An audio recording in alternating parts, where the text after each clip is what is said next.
ஓம் சாந்தி. எல்லோரும் குஷியாக இருக்கிறீங்களா?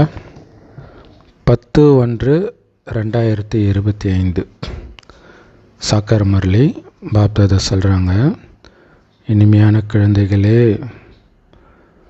பாபா உங்களுக்கு சத்தான உணவு கொடுக்குறார். ஞானம்ங்கிற சத்துணவும் யோகம்ன்ற சத்துணவும் கொடுத்து உங்களை நல்லா பாலனை பண்ணுறார்.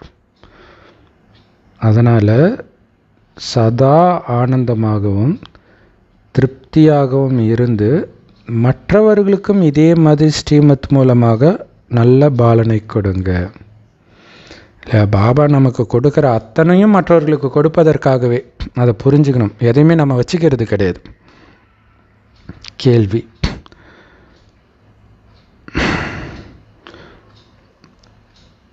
உங்களுடைய மிகவும் விலை மதிப்பற்ற ஒரு பொருள் இந்த சங்கமயுகத்தில் நீங்கள் ரொம்ப ரொம்ப பார்த்துக்கணும்.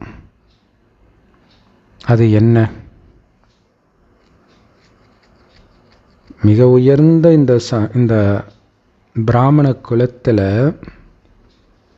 உங்களுடைய வாழ்க்கை இருக்குது பாருங்கள், பிராமண வாழ்க்கை. இதுதான் இருக்கிறதுல மிக மிக உயர்ந்ததுன்ற. அதனால் உங்கள் உடம்பை நல்லா பார்த்துக்கோங்க. இது சும்மா மண்ணினாலான பொம்மை தானே, அது முடியணும் அப்படின்னு நினைக்காதீங்க. அதனால் நீங்கள் உயிரோடு வச்சுருக்கணும். யாருக்காவது உடம்பு சரியில்லை அப்படின்னா அந்த விரக்தியில் வந்துடாதீங்க. அவங்க மேலே அவங்கக்கிட்ட சொல்லுங்கள், சிவபாபா நினைவு பண்ணிக்கிட்டே இருங்கன்ட்டு. எந்த அளவுக்கு உங்களுக்கு நினைவு இருக்குதோ அந்த அளவிற்கு உங்களுடைய பாவங்கள் அழிஞ்சிக்கிட்டே வந்துடும். ஸோ அந்த மனிதன் சேவை செஞ்சுக்கிட்டே இருக்கணும், உயிரோடு இருக்கணும், சிவபாபாவை நினச்சிக்கிட்டே இருக்கணும்.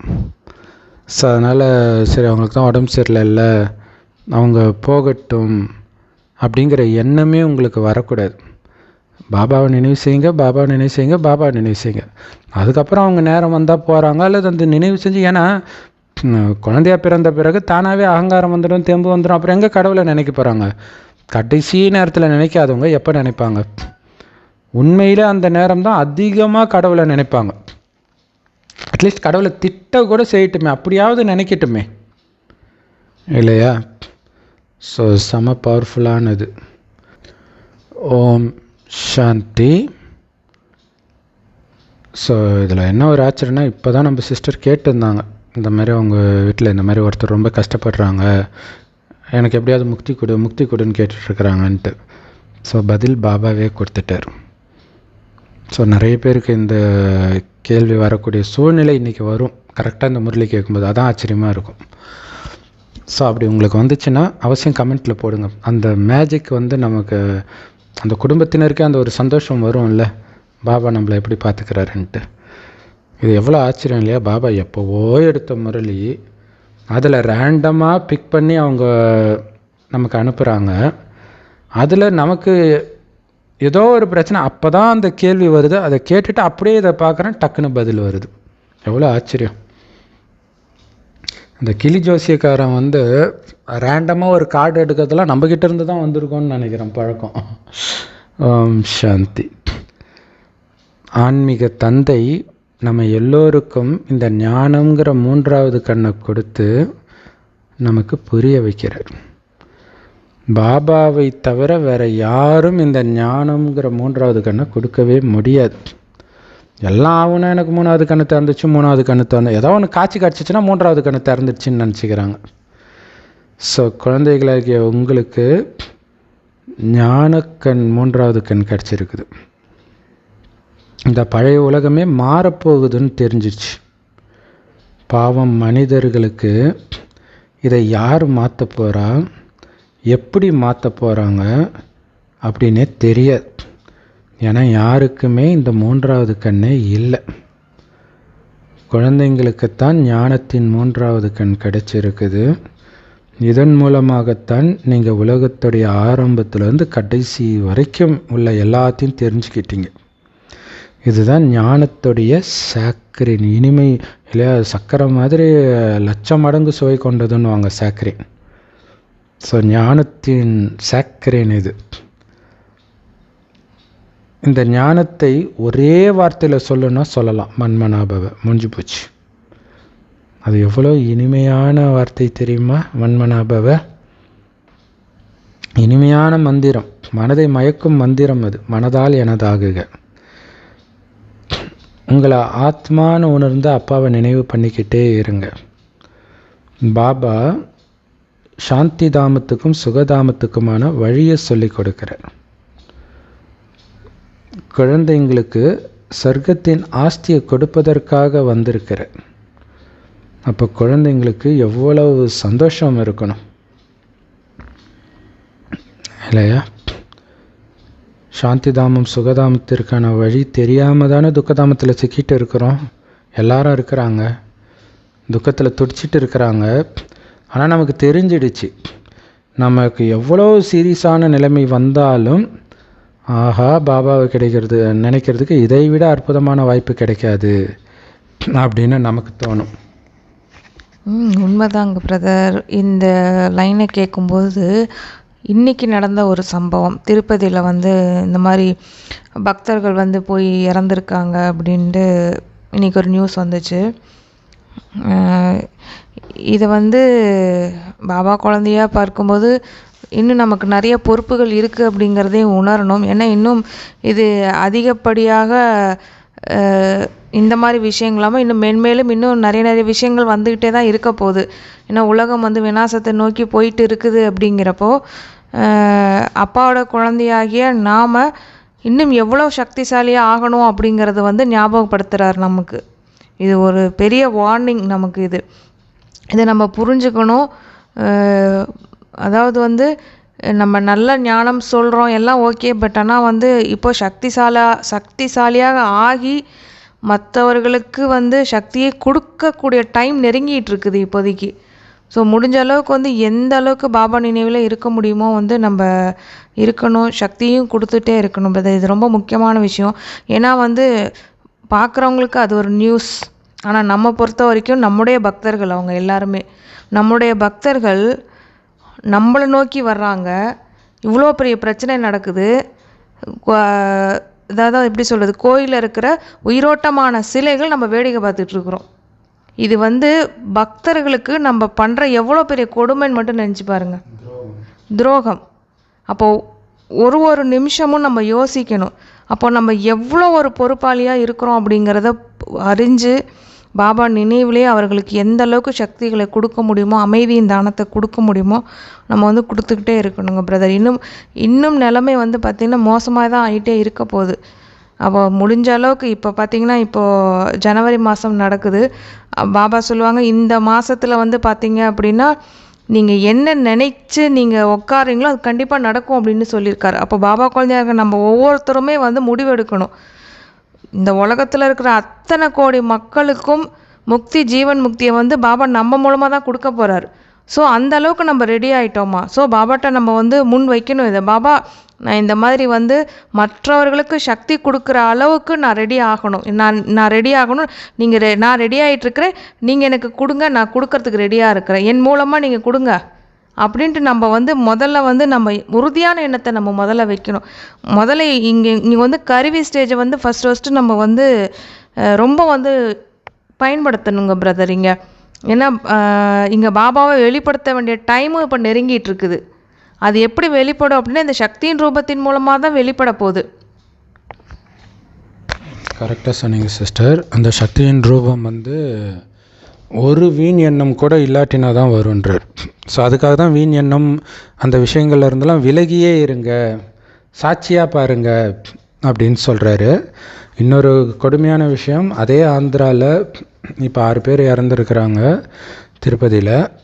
ஆனால் 2 மாதமாக ஒரே ஒரு பொண்ணு பிரம்மகுமாரி சென்டர் அத்தனையும் ஒரு ஆட்டங்காண வச்சுட்டு இருந்தாங்க.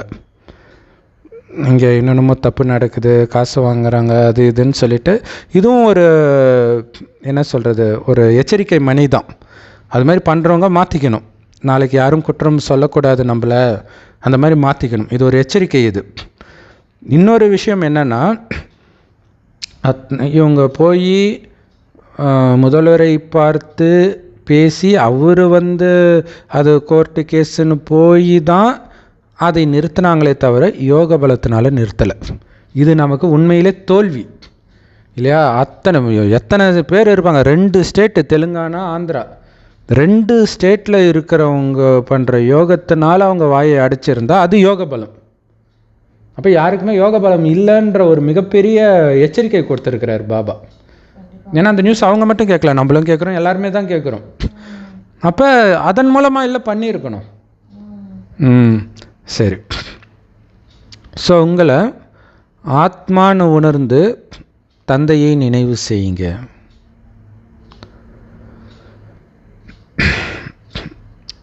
ஸோ சாந்தி தாமத்துக்கும் சுகதாமத்துக்குமான வழி எனக்கு கிடச்சிடுச்சு அப்படிங்கிற இந்த சிந்தனையிலே இருக்க அந்த போதை வருன்றார். இதை தவிர வேறு விஷயத்துக்கே போகக்கூடாதுன்றார். அந்த ஞானம், பாபா, சொர்க்கம், இதை பற்றிய சிந்தனை இவ்வளோ தான் இருக்கணும் உங்கள் மைண்டில்ன்ற. ஸோ சொர்க்கத்தின் ஆஸ்தியை கொடுக்க வராருன்னா எவ்வளோ சந்தோஷம் இருக்கணும். குழந்தைங்களுக்கு கிறிஸ்மஸ் தாத்தா ஏதோ ஒரு கிஃப்ட் கொடுக்குறாருன்னா அவ்வளோ சந்தோஷம். வீட்டில் உள்ள குழந்தைங்களுக்கும் அப்பா அம்மாவோ இல்லை சொந்தக்காரங்களோ ஏதோ ஒன்று வாங்கிட்டு வந்தால் அவ்வளோ சந்தோஷம். அப்போ கடவுளுடைய குழந்தைங்களுக்கு சந்தோஷத்தை கொடுக்கறது சொர்க்கம். ஆனால் கொடுக்கல அப்படின்னா அது என்னன்னு நீங்கள் உள்ளே போய் சுற்றி பார்த்துட்டு வரலை. சும்மா ஒரு வீடு உங்கள் பேரில் எழுதி வச்சா சந்தோஷம் வராது. சொர்க்கத்தையே எழுதி வைக்கிறாரு, ஏன் சந்தோஷம் வரல? அப்போ நீங்கள் அதை உள்ளே போய் பார்க்கல. புத்தினால் போய்கிட்டே இருக்கணும் அங்கே எப்படியெல்லாம் இருக்கும்ன்ட்டு. இப்போ இன்றைக்கி நடந்த சம்பவத்தை வச்சே கூட பார்க்கலாங்க பிரதர். மனிதர்கள் அலையிறாங்க, கடவுள் எங்கே, எதையாவது கிடைக்குமான்ட்டு ஓடுறாங்க, கோயிலாக அலையிறாங்க. அதிலிருந்து முதல்ல நம்மளை விடுவிச்சிருக்காரு. இதை விட என்ன உங்களுக்கு வேணும்? நமக்கு இந்த பக்தியிலேருந்தே ஃபஸ்ட்டு முதல்ல வெளியிலேருந்து எடுத்துகிட்டு ஞான மார்க்கத்துக்கு எடுத்துகிட்டு வந்திருக்கிறாரு இல்லையா? அலைவதிலிருந்து முதல்ல நம்மளை வெளில எடுத்திருக்காரு, காப்பாற்றிருக்காரு. இதை விட அன்பு யாராலையுமே கொடுக்க முடியாது. இப்போ நம்மளோட கடமை அந்த குழந்தைங்களை காப்பாற்ற வேண்டியது நம்ம கடமையாக இருக்குது. இப்போது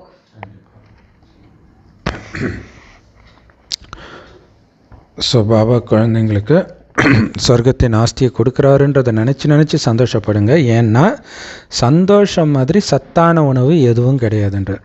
கடைசி நேரத்துலலாம் பசிக்காமல் போகிறதுக்கே சந்தோஷம்தான் காரணன்றார். அப்போ எந்த அளவுக்கு சந்தோஷம் இருக்கணும், எந்த அளவுக்கு இதை நீங்கள் அசை போட்டுக்கிட்டே இருந்தால் அதை தவிர வேறு எந்த எண்ணம் உள்ளே போகாமல் பார்த்துக்கணும். நான் பாபா தூசரா நான் கோயின்ட்டு அடிக்கடி ஜானகிதாதி சொல்கிறது சாதாரண விஷயமே கிடையாது. ஸோ நிரந்தரமாக சந்தோஷமாக இருக்கிறவங்க சாப்பிட்ற உணவு அது. இந்த சந்தோஷன்றது அந்த சந்தோஷமாக இருக்கிறதுக்கு பாபாவை நினைத்தால் சந்தோஷம், சொர்க்கத்துக்கு போனால் சந்தோஷம், பாபாவோட பேசினா சந்தோஷம், சக்தி கொடுத்தா சந்தோஷம், உங்களை பற்றியே நினச்சிக்கிட்டு இருந்தாலும் சந்தோஷம். இல்லை ஆனந்தம்னு ஒரு பாட்டு ஒன்று இல்லை, இது பண்ண ஆனந்தம் அது பண்ண ஆனந்தம், அது நமக்கு தான். ஸோ 21 பிறவிக்கு நீங்கள் சந்தோஷமாக இருக்கிறீங்க இல்லையா? இப்போ போடுற இந்த சத்துணவு நாள் ஆதாரத்தில் தான் 21 பிறவிக்கு சந்தோஷமாக இருக்கிறீங்க. ஸோ அநேகமாக இதை வைத்து தான் அந்த தாய்ப்பால் கொடுக்குற அந்த போஷாக்கில் தான் அந்த குழந்தை எதிர்காலத்திலே நல்லா வளரும்னு சொல்லுவாங்க. சின்ன வயசில் கொடுக்குற தாய்ப்பாலுடைய தன்மை அவன் பிற்காலத்தில் நோய் நொடி இல்லாமல் இருக்கிறதுக்கு, தெம்பாக இருக்கிறதுக்கெலாம் அதுக்கு உதவுன்னுவாங்க. அந்த மாதிரி நாம் இப்போ ஞானப்பால் குடிக்கிறோம் பாபா கிட்ட. சத்தான உணவு, இதை விட சத்தான உணவு கிடையவே கிடையாது. ஸோ அதிலே நேற்று சொன்னார் பாருங்க, அமிர்த வேலையில் எழுந்திரிச்சு உங்கள் மைண்டில் வீண் எண்ணம்ன்ற மூடியை மட்டும் திறந்து விட்டுட்டிங்கன்னா போதும், பாபா கிட்டேருந்து ஆசீர்வாதம் நிரம்பிக்கிட்டே இருக்கும், நாள் ஃபுல்லாக அந்த ஆனந்தத்திலே இருப்பீங்கன்ற. அமிர்த வேலையோடைய மகத்துவம் பாருங்கள். வீண் எண்ணம் தான் மூடி இருக்குது, அது மூடி புத்திக்குள்ளே போகிறதுக்கு வீண் எண்ணம் தான் மூடி.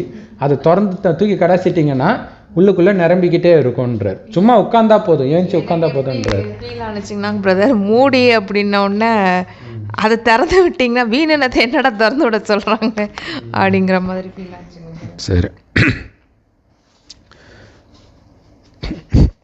ஸோ ஒருவருக்கொருவர் கொடுக்கக்கூடிய மிக சத்தான டானிக் இதுதான். இதை விட சத்தான டானிக் இல்லவே இல்லை. இப்போ பார்த்தீங்கன்னா நிறைய பேர் 40 பேர் ஹாஸ்பிட்டல் அட்மிட் ஆகிருக்கிறாங்க திருப்பதியில். 6 பேர் இறந்துருக்குறாங்க. இன்னும் கூட நம்பர் அதிகமாக வாய்ப்பு இருக்குது. ஸோ அப்போ பார்த்தீங்கன்னா அப்படியே படுத்து கிடக்குறாங்க சுயநினைவு இல்லாமல். மேலே அந்த ஆர்பிஆரோ என்னமோ ஒன்று சொல்லுவாங்களே, சிபிஆரோ ஏதோ சொல்லுவாங்க, செயற்கை சுவாசம் வர்றதுக்கு. ஸோ அதை பண்ணிக்கிட்டு இருக்கிறாங்க. ஸோ அதே மாதிரியே ராமாயணத்தில் ராமர் மயக்கம் அடைஞ்சு விழும்பொழுதும் சரி, லக்ஷ்மணன் மயக்கம் அடைஞ்சு விழும்போதும் சரி, பரதன் மயக்கம் அடைஞ்சு விழும்போதும் சரி, சஞ்சீவினி மூலிகை எடுத்துகிட்டு வருவாங்க. அந்த மாதிரி சஞ்சீவினி மூலிகை, சந்தோஷமான சத்துணவு எல்லாமே இந்த முரளி தான். முரளியை வைத்து நாம் பண்ணுற சிந்தனை, பாபாவுடைய நினைவு, இதிலேயே மூழ்கி இருக்கணும். ஸோ பாபா கொடுக்கறது சிக்னல் இல்லையா? சிக்னல்லே முடிஞ்ச அளவுக்கு விலாவரியாக தான் சொல்கிறார். அதுக்கப்புறம் அழுது போகிறண்டு பிரயோஜனம் கிடையாது. ஸோ வேறு எந்த மனுஷனும் வேறு மனிதனுக்கு இந்த மாதிரி பாலனை பண்ண வாய்ப்பே கிடையாது. இதுதான் உண்மையிலே வளர்க்குறது இல்லையா? அப்பா அம்மா குழந்தைங்களுக்கு காசு மட்டும் கொடுத்துட்டா வளர்க்குறது கிடையாது இல்லையா? அந்த அன்பு கொடுக்கறது, நல்ல குணத்தை கொடுக்கறது, அது ரொம்ப முக்கியமான விஷயம். அதான் சொல்லுவாங்க, அம்மா கிட்டேருந்து அன்பும் அப்பா கிட்டேருந்து குணத்தையும் கற்றுக்கணும், அறிவை கற்றுக்கணும் அப்படின்னு சொல்லுவாங்க. ஸோ நீங்கள் ஒவ்வொருத்தருக்கும் ஆன்மீக பாலனை பண்ணுறீங்க ஸ்ரீமத்தின் ஆதாரத்தில். ஸோ ஒருத்தருக்கு பாபா அறிமுகத்தை கொடுக்குறீங்க பார்த்தீங்களா, அதுதான் உண்மையான பாலனை.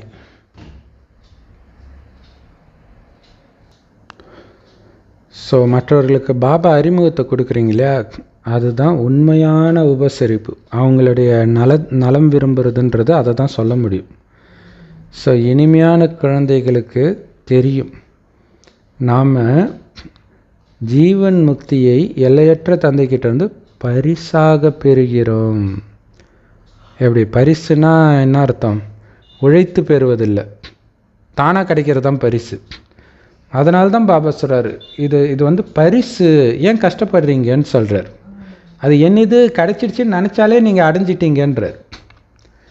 தங்க யுகத்தில் பாரதம் ஜீவன் முக்தியாகத்தான் இருந்தது, தூய்மையாக இருந்தது. ஸோ மிக உயர்ந்த சத்தான உணவை பாபா இப்போ நமக்கு கொடுத்துட்டு இருக்கிறார். அதனால தான் ஒரு பாட்டு கூட இருக்குது, அதீந்திரிய சுகத்தை பற்றி தெரிஞ்சுக்கணுன்னா கோபகோபியர்களை கேளுங்கள். இந்த ஞான மற்றும் யோகத்தின் சத்துணவு தான் இருக்கிறதுலே முதல் தரமான அற்புதமான சத்துணவு உணவு. ஆனால் இந்த சத்துணவு ஆன்மீக சர்ஜனை தவிர யார்கிட்டையும் கிடையாது. பாருங்கள், ஆக்சுவலாக இதன் ஆதாரத்தில் தான் உங்களுடைய ஆயுள் 5000 வருஷம் வருது. அப்போ இதான சத்துணவு 5000 வருஷத்துக்கு தாக்கு பிடிக்க வைக்கிது. வேறு யாருக்கும் இந்த சத்துணவை பற்றியே தெரியாது. பாபா சொல்கிறார், இனிமையான குழந்தைகளே, என்னுடைய உள்ளங்கையில் பரிசை ஏந்தி வந்திருக்கிறேன். முக்தி, ஜீவன் முக்தின்ற பரிசு என்கிட்ட இருக்குது, எடுத்துக்கோங்க. ஒவ்வொரு கல்பத்திலும் நான் தான் இதை உங்களுக்கு கொடுக்குறேன். யார்கிட்டையும் கொடுத்து அனுப்புறதெல்லாம் கிடையாது. அவரே வரார், கொடுத்துட்டும் போயிடுறார். ஆனால் அரை கல்பம் கழித்து ராவணன் ஏந்திரிச்சிக்கிட்டு திருடிக்கிட்டான் அவங்கக்கிட்ட இருந்து. அப்போ அரை கல்பத்திற்கு இந்த ஆனந்தம் இருக்கும்னா உங்களுடைய சந்தோஷம் எந்த அளவுக்கு அதிகரிக்கணுன்றார். இல்லை, ஒரு மொபைல் ஃபோன் வாங்கணுன்னா ஒரு நாள் ஃபுல்லாக அதையே நோண்டிட்டு இருப்பாங்க. டிவி, பைக்கு எல்லாமே அந்த ஒரு நாள் தான். அடுத்த நாள் அதை பார்க்கும்போது எந்த சந்தோஷமும் கொடுக்காது. ஆனால் அரை கல்பத்துக்கு உங்களுடைய சந்தோஷம் நிரந்தரமாக இருக்க போகுது. அப்படிப்பட்ட ஒரு மேஜிக்கை கற்றுக் கொடுக்குறாருன்னா எவ்வளவு சந்தோஷம் உங்களுக்கு இப்போ ஏறணும், அதை நினைத்து பார்த்துன்றார். ஏன்னா நினச்சி பார்த்து வர்ற சந்தோஷம் அடையும் பொழுது கூட கிடைக்காது. ஸோ அதை இப்போ நீங்கள் அனுபவிக்கணும். உண்மைதாங்க பிரதர். இப்போ நம்ம பாபா வந்து கணவனாக நினைக்கிறோங்கள பிரதர். இப்போ நம்ம இப்போதைக்கு நம்மளுக்கு அடிக்கடி பாபா கூட சொல்லுவார், நிச்சயதார்த்தம் ஆயிடுச்சு அப்படிம்பார். இப்போதைக்கு நம்மளுக்கு நிச்சயதார்த்தம் ஆயிடுச்சு, எப்போ கல்யாணம் ஆகுதோ பரந்தாமத்துக்கு போய் அடுத்தது சொர்க்கத்தில் வாழ ஆரம்பிச்சிருவோம். அதுக்கப்புறம் ராவணன் நம்ம கடத்திட்டு போனோன்னே நம்ம ராமனை தேட ஆரம்பிக்கிறோம். பாபா நீ எங்கே இருக்குன்னு தேட ஆரம்பிக்கிறோம். அதுவே ஒரு சுகம்தான் பிரதர், பக்தி மார்க்கமே எனக்கு தெரிஞ்சு. இப்போ அது முடிஞ்சிருச்சு. ஆனால் அது நம்ம அலையும் போது தெரியல, நம்ம இந்த பக்தி மார்க்கத்தில் இருந்துகிட்ருக்கோம். இதன் மூலமாக நமக்கு வந்து பாபா கிடைக்க போகிறதில்ல. பாபா வந்ததுக்கு அப்புறமேல தான் நம்மளுக்கு தெரியுது. ஆனால் நம்ம அலைஞ்சிட்ருக்குறோம். பட் பாபா என்ன சொல்கிறாங்கன்னா, பக்திக்கு அப்புறமேல தான் ஞானம். யார் அதிகமாக பக்தி செஞ்சாங்களோ அவங்களுக்கு தான் இந்த ஞானமே கிடைக்கிது அப்படின்னு சொல்கிறார் ஒரு விதத்தில். அது கூட ஒரு சுகமான ஒரு இந்த லவ் பண்ணுறவங்களாம் சொல்லுவாங்களே, கவலை கூட எனக்கு ஒரு சுகமாக தான் இருக்குது அப்படிங்கிற மாதிரி பக்தி கூட ஒரு பாபா தேடி தானேங்க பிரதர் அலைஞ்சிருக்கிறோம் நம்ம. அது கூட அப்படியே கடந்து வந்துட்டு இப்போ பாபா கிடச்சிட்டாரு. கிடைச்சோன்னா லபக்குன்னு நம்ம வந்து பிடிச்சிக்கிட்டோம். இப்போ இந்த ட்ராமா சைக்கிள் அப்படியே சுற்றி பாருங்களேன். இப்போ என்கேஜ்மெண்ட் ஆகுது, கல்யாணம் ஆக போகுது, அடுத்தது சொர்க்கத்துக்கு வாழ போகிறோம், அடுத்தது பாபாவை தேட போகிறோம், திருப்பியும் பாபா கிடைக்கிறாரு, திருப்பி நம்ம கல்யாணம் பண்ணிக்க போகிறோம், திருப்பி சொர்க்கத்துக்கு போகிறோம். இப்படியே ஒரு சர்க்கிள் அடித்து பார்த்தாலே அவ்வளோ ஒரு ஹாப்பியாக இருக்கும் நமக்கு. ஏன்னா உண்மையான கணவன், உண்மையான அப்பா, என்னோட ஜோடி அப்படிங்கிறப்போ இந்த மாதிரியான ஜோடியை எங்கேயுமே உலகத்தில் யாருமே இருக்க மாட்டாங்க. அப்படிப்பட்ட ஜோடி நம்மளும் அப்பாவும். நீங்கள் உங்களுக்கு நீங்களே வச்சுக்கலாம், உங்களுக்கு பாபாவை நீங்கள் வச்சுக்கலாம். இப்போ நான் இருக்கிறப்ப நான் எனக்கு ஜோடி. இப்போ ஜானகி தாதி சொல்கிறாங்க இல்லையா, மேரே பாபா அவங்கவுங்க நினச்சிக்கோங்க, அவங்கவுங்க பாபா வச்சுக்கோங்க. இப்போ பார்த்தீங்கன்னா சொர்க்கத்தில் வந்து பார்த்தீங்கன்னா ஒரு படம் கூட இருக்குங்க பிரதர். ஒரு ராதாவும் ஒரு கிருஷ்ணரோட டான்ஸ் ஆடிட்டு இருப்பாங்க. அந்த மாதிரி பிரம்மா பாபா ஃபஸ்ட்டு வந்தாலும் சரி, ரெண்டாவது அம்மா வந்தாலும் சரி, ஒவ்வொருத்தவங்களுமே நினைக்கணும் ஏன் பாபா எனக்கு. இப்போ ஒருத்தவங்களுக்கு கல்யாணம் ஆகுதுன்னா என்ன நினைப்போம் நம்ம, இப்போ ஒரு ஒய்ஃபே இருக்காங்க, அவங்க என் ஹஸ்பண்ட் எனக்கு மட்டும் தான் சொந்தம் அப்படின்னு நினைக்கிறாங்களே, அந்த மாதிரி பாபாவை நம்ம நினைக்கணும். என் பாபா எனக்கு தான் அப்படின்ட்டு. உங்கள் பாபாவை நீங்கள் வச்சுக்கோங்க, அதை பற்றி எனக்கு கவலை இல்லை, என் பாபா எனக்கு தான், என்னை மட்டுமே நேசிக்கிறார் அப்படின்னு நினச்சி நீங்கள் பாபாவை நினச்சி பாருங்களேன். எவ்வளோ ஒரு பாபாவை நினைக்கிறதெல்லாம் வந்து கஷ்டம்லாம் கிடையாது, ரொம்ப ஈஸியாக நினச்சிடலாம் நம்ம. ஏன்னா அந்த ஆத்மா அப்படி அந்த ஆத்ம உணர்வுலேயே இருந்து. இப்போ பாபா ஸ்டார்டிங்கில் ஒன்று சொல்லியிருப்பார் கேள்வி பதில், கடைசியாக வந்து இந்த மாதிரி உடம்பு சரியில்லாதவங்களுக்கு வந்து இந்த மாதிரி வந்து நீங்கள் அவங்க போகணும்னு நினைக்காதீங்க, பாபாவை நினைக்க சொல்லி கொடுங்க அப்படின்ட்டு சொல்கிறாரு இல்லையா. அந்த ப்ராக்டிஸ் நம்மளே கூட பண்ணிக்கலாம். நம்ம அந்த ஸ்டேஜில் தான் இருந்துகிட்ருக்குறோம் இப்போதைக்கு. நம்ம வயசானவங்க தான் அந்த ஸ்டேஜில் தான் இருந்துகிட்ருக்குறோம். இப்போ பாபா கையை பிடிச்சிக்கணும் இருக்கமா. அந்த மாதிரியான மனநிலை இப்போயும் நமக்கு வரணும். ஆக்சுவலி இப்போ நம்ம பக்தி நிறைய பண்ணி முடிச்சதுனால, நம்ம நிறைய நாட்கள் வாழ்ந்ததுனால இப்போ நிறைய பாபா குழந்தைங்க சொல்கிறாங்கள, ஒரு விதமான விரக்தியில் இருக்கிறாங்க எல்லாருமே. அந்த விரக்தியினுடைய வெளிப்பாடு எப்படா கிடைக்கும்னு நினச்சி இருக்கும்போது பாபா வந்த உடனே, பாபா எனக்கு கிடைச்சோன்னே எல்லாம் லபக்குன்னு பிடிச்சிக்கிறாங்க. ஆஹா என் அப்பா கிடைச்சிட்டாரு, என்னோட ஆத்மாக்கான அந்த சோல்மேட் கிடைச்சிட்டார் அப்படின்னு ரொம்ப ஹாப்பியாக வராங்க. இந்த ட்ராமா சைக்கிளை சுற்றினாலே போதுங்க பிரதர், அவ்வளோ ஹாப்பியாகிடும். இதில் இந்த ட்ராமாவில் என்ன குறை இருக்குது? எந்த குறையுமே கிடையாது. அப்படியே சுற்றி பாருங்களேன். அதாவது இந்த ட்ராமா வேறு விதம், எல்லாருக்குமே நன்மை, நமக்கு மட்டும் நன்மை கிடையாது, நமக்கு அதிக நன்மை. எனக்கு தெரிஞ்சு எல்லாருக்குமே நன்மை தான் பாபா கொடுக்க போகிறார். அதுவும் பாபாவுடைய நம்மளுடைய சிவபாபாவுடைய எத்தனை கோயில்கள் நம்ம இந்தியாவிலே பாருங்கள், எத்தனை கோயில்கள் இருக்குது பாருங்கள். அவர் அன்பு கடல் அப்படிங்கிறது இப்போதைக்கு நம்ம எப்படி பார்க்குறோம் அப்படின்னா, அப்பாவாக பார்க்குறோம், டீச்சர் பார்ட் பார்க்குறோம், அடுத்த சத்குரு பார்ட் வரப்போகுது இல்லையா. அப்போ தெரியும் அவருடைய எல்லாருக்குமே வந்து பாபாவை எப்படி நினைக்கிறாங்க அப்படின்னா, கடைசி பார்ட் வந்து அப்படியே கொடூரமாக இருக்கும் தான், இல்லைன்னு சொல்லலை, மனிதர்கள் கஷ்டப்படுவாங்க தான். ஆனால் அந்த இடத்துல பாபா பயங்கர மேஜிக் பண்ணுவார் அந்த இடத்துல. அப்போ தான் வந்து அந்த கடவுளோட அந்த அவர் எப்படிப்பட்ட அன்பானவர் அப்படிங்கிறது அந்த டைமில் தான் பிரதர் தெரியும். அதனுடைய நினைவாக தான் இத்தனை சிவாலயங்களும் நம்ம இந்தியா ஃபுல்லாக அப்படி கூஞ்சி கிடக்குது. நீங்கள் வேணால் பாருங்களேன், எந்த கோயிலுக்கு போனாலும் சிவாலயத்துக்குள்ளே கால் எடுத்து வெய்யுங்க. உண்மையிலே சொல்கிறேங்க பிரதர், எங்கள் வீடு வந்து பார்த்திங்கன்னா சிவனை கும்பிட்றவங்களே கிடையாது. எங்கள் வீட்டில் உள்ளவங்களாம் பார்த்திங்கன்னா கிருஷ்ணரை கும்பிட்றவங்க தான். ஆனாலுமே பட் ஆனால் கோயிலுக்கெலாம் போவாங்க, சிவாலயத்துக்கெலாம் சிவ ஆலயத்துக்குள்ளே கால் எடுத்து வெத்தால ஏதோ ஒன்று நமக்கு தோணும். என்ன தோணுதுன்னே தெரியாது நமக்கு. அப்படி ஒரு ஹாப்பி இருக்கும், ஒரு மாதிரியான ஒரு வைப்ரேஷன் இருக்கும் அந்த சிவாலயத்தில் காலடி வச்சாலே. இப்போ கூட பாருங்களேன், இது வரைக்கும் பாபா குழந்தை ஆவறதுக்கு முன்னாடி நான் வந்து ஒரு பயங்கரமான பிள்ளையார் பக்தர்னு வச்சுக்கோங்களேன். பிள்ளையாரை கும்பிடுவேன், பிள்ளையாராகவே அவர் கூட வாழ்ந்துருக்கிறேன், பேசியிருக்கிறேன் சின்ன வயசுலேருந்து. அப்போ கூட வந்து சிவனை நான் வந்து வழிபட்டது கிடையாது, சாமி கும்பிட்டது கிடையாது, அவரை வந்து விரும்பி அந்த மாதிரிலாம் எதுவுமே ஓம் நம சிவாயன்னு கூட சொன்னது கிடையாது. ஆனால் என்னைக்கு இவர் தான் வந்து அப்பான்னு நமக்கு தெரிஞ்சிச்சோ அன்னையிலேருந்து யாராவது ஒருத்தவங்க ஓம் நம சிவாயான்னு சொன்னாலே, இல்லை வந்து அல்லா கோயிலில் வந்து அல்லா அப்படின்னு கூப்பிட்டாலே எனக்கு வந்து அப்படியே புல்லரிக்கும். என் அப்பாவை கூப்பிட்றாங்க, என் ஹஸ்பண்டை கூப்பிட்றாங்க, என் கணவனை கூப்பிட்றாங்க, என் காதலனை கூப்பிட்றாங்க. ஐயோ, அப்படிப்பட்ட காதலனுக்கு நான் மனைவியா? அப்படி யோசித்து பார்க்க அந்த அதீந்திரிய சுகம் அப்படியே அந்த அதீந்திரிய சுகத்தில் மிதக்கும் பொழுது இந்த உலகத்தில் நடக்கிற எந்த கஷ்டமே கஷ்டமாகவே தெரியாது நமக்கு. நம்ம ஒரு விளிம்பில் நின்றுட்டுருப்போம், பயங்கரமான துன்பத்தில் நின்றுட்டுருப்போம். இது வந்து ஆரம்பத்தில் எனக்கு நடந்த கதைகள் பிரதர். ஆக்சுவலி பார்த்திங்கன்னா ஆரம்பத்தில் பாபா குழந்தை ஆகும்போது நிறைய எதிர்ப்புகள் எங்கள் வீட்டில். அப்படி இருக்கும் பொழுது வந்து பார்த்திங்கன்னா எல்லாருமே கேட்குறாங்க, என்ன நீ இப்படி இருக்கிற, என்ன உனக்கு இப்படி ஒரு தைரியம், அப்படி இப்படி பேசுகிறாங்க. எனக்கு ஒன்றும் கேட்கல, எனக்கு காதில். நான் சிவனோட மனைவி. சிவன் அதாவது ஒரு ஜாதி, ஒரு மதம், ஒரு பணம், அதை வச்சு பேசுகிறவங்களுக்கே அவ்வளோ ஒரு அகங்காரம் இருக்குதுன்னா, நான் சிவனோட மனைவி அப்படிங்கிற எனக்கு சுத்த அகங்காரம் அந்த எல்லாத்தையுமே உடச்சிருச்சு. அவங்களால எதுவுமே பேச முடியல, பண்ண முடியல. அந்த அகங்காரம், சுத்த அகங்காரம் இருக்குதா, சிவனோட மனைவிங்கிற சுத்த அகங்காரம் இருந்துச்சு அப்படின்னா எல்லாமே சாதிக்கலாம் பிரதர். பாபா சொல்கிற அத்தனை குணத்தையுமே நம்ம எடுத்துகிட்டு வந்துடலாம், ஈஸியாக எடுத்துகிட்டு வந்தோம்.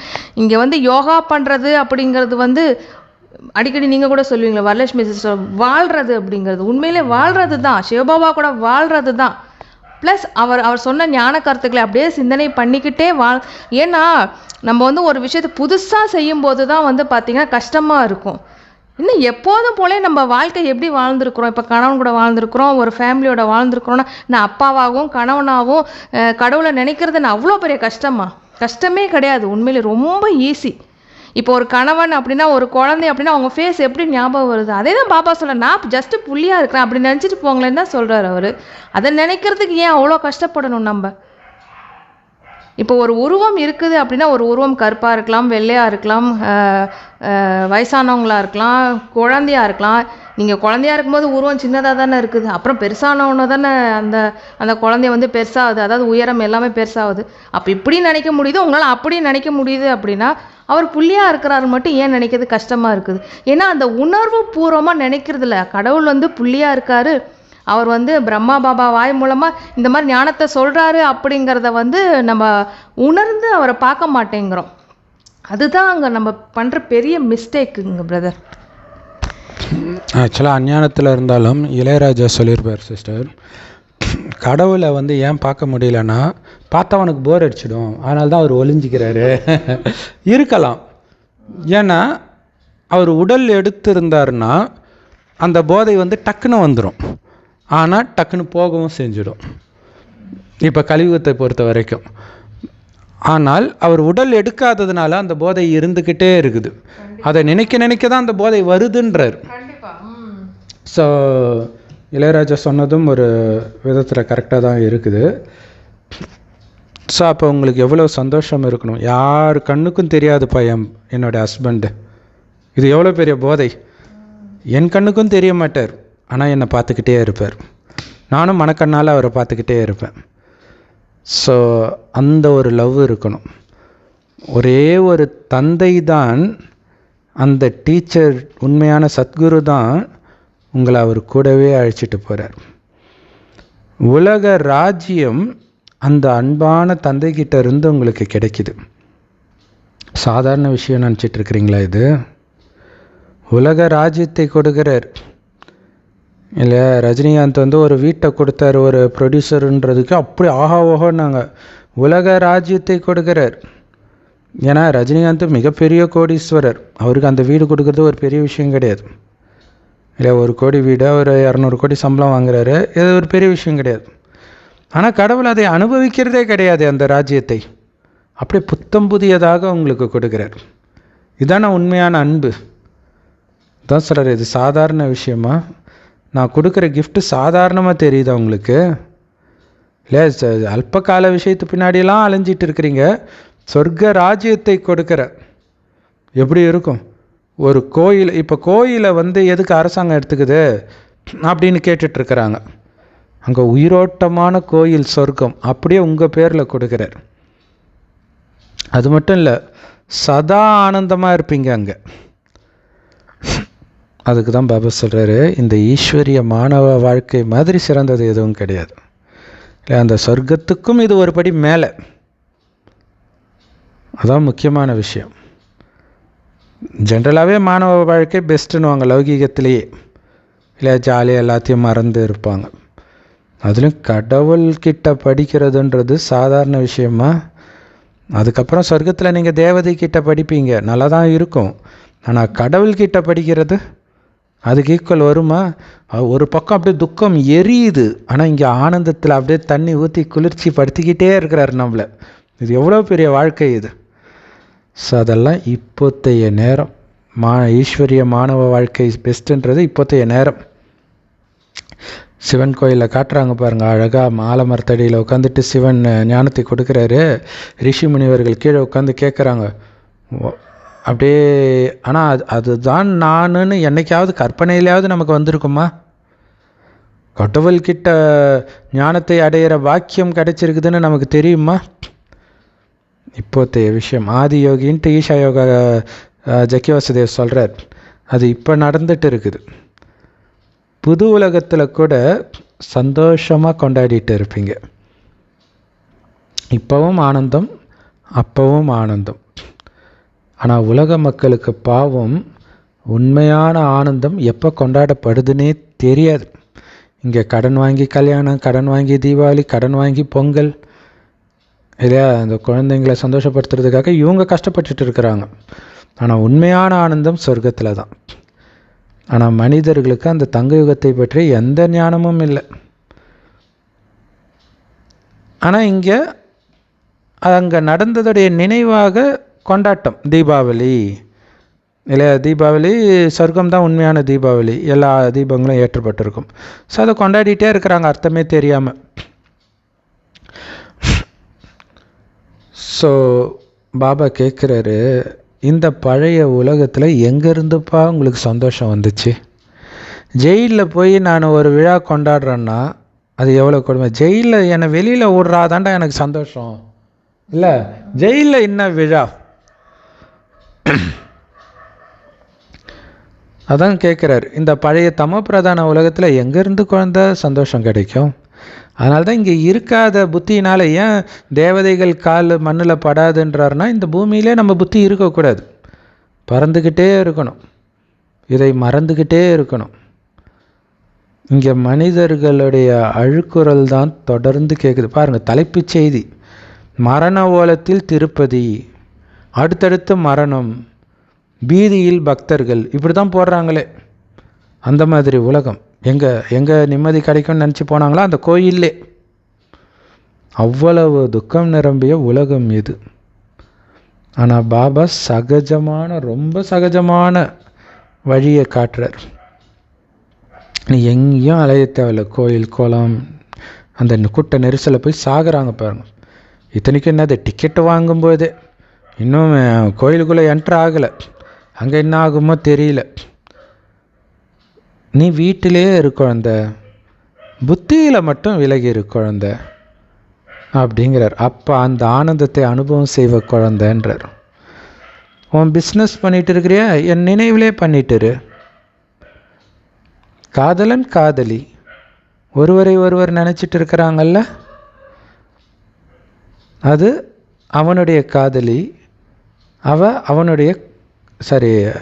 அவனுடைய காதலி, அவளுடைய காதலன். இங்கே அப்படி கிடையாது. ஏன்னா அவங்க அந்த ஜென்மத்தில் மட்டும்தான் காதலன் காதலி.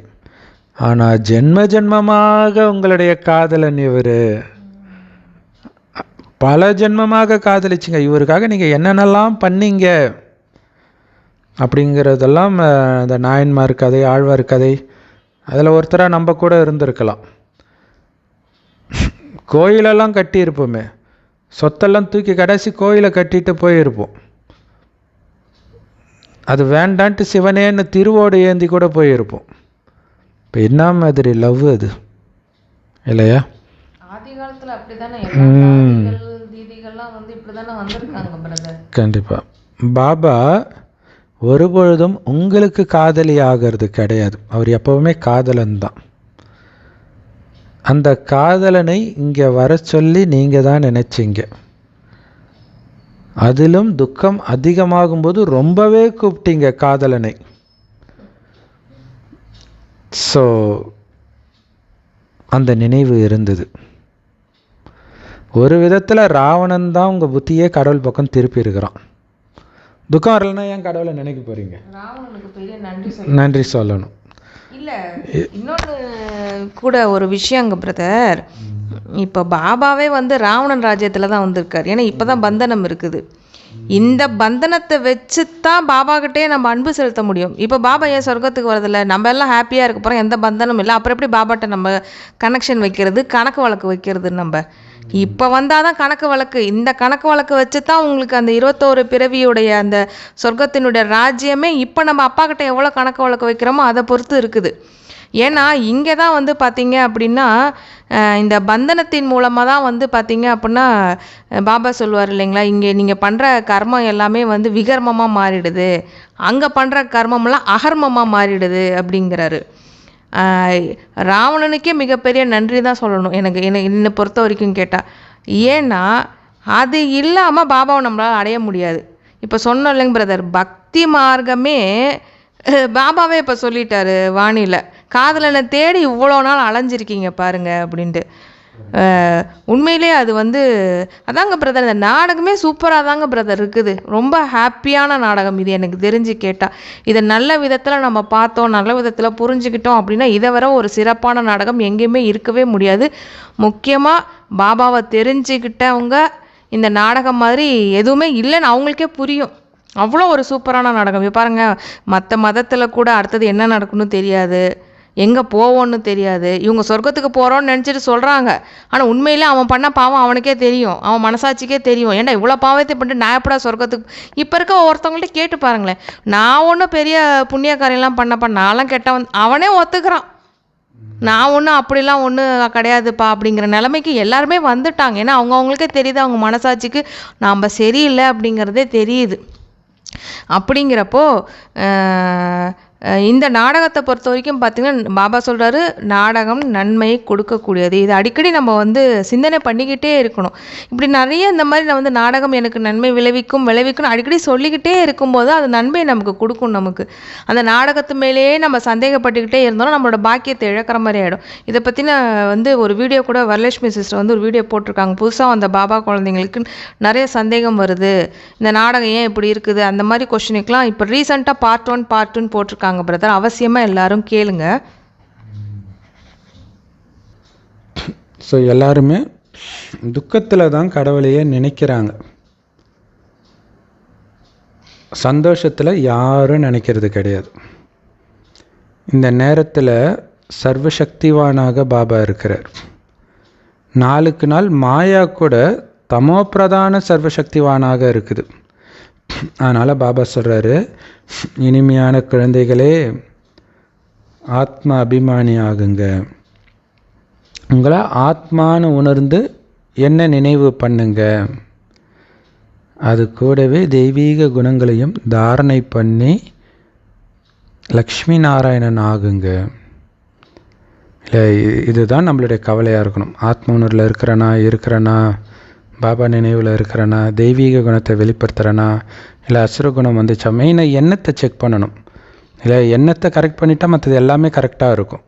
ஸோ எண்ணங்களை செக் பண்ணிக்கிட்டே இருக்கணும். ஸோ பாபா வந்து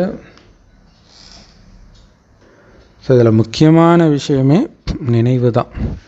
இல்லை, இந்த 4 பாடத்தில் அதி முக்கியம் நினைவு தான். நினைவைத்தான் ஞானம் போதிக்குது. நினைவின் மூலமாக தான் தெய்வீக குணம் தாரணை ஆகும். நினைவின் மூலமாக செய்கிற சேவை தான் வெற்றி கொடுக்கும்.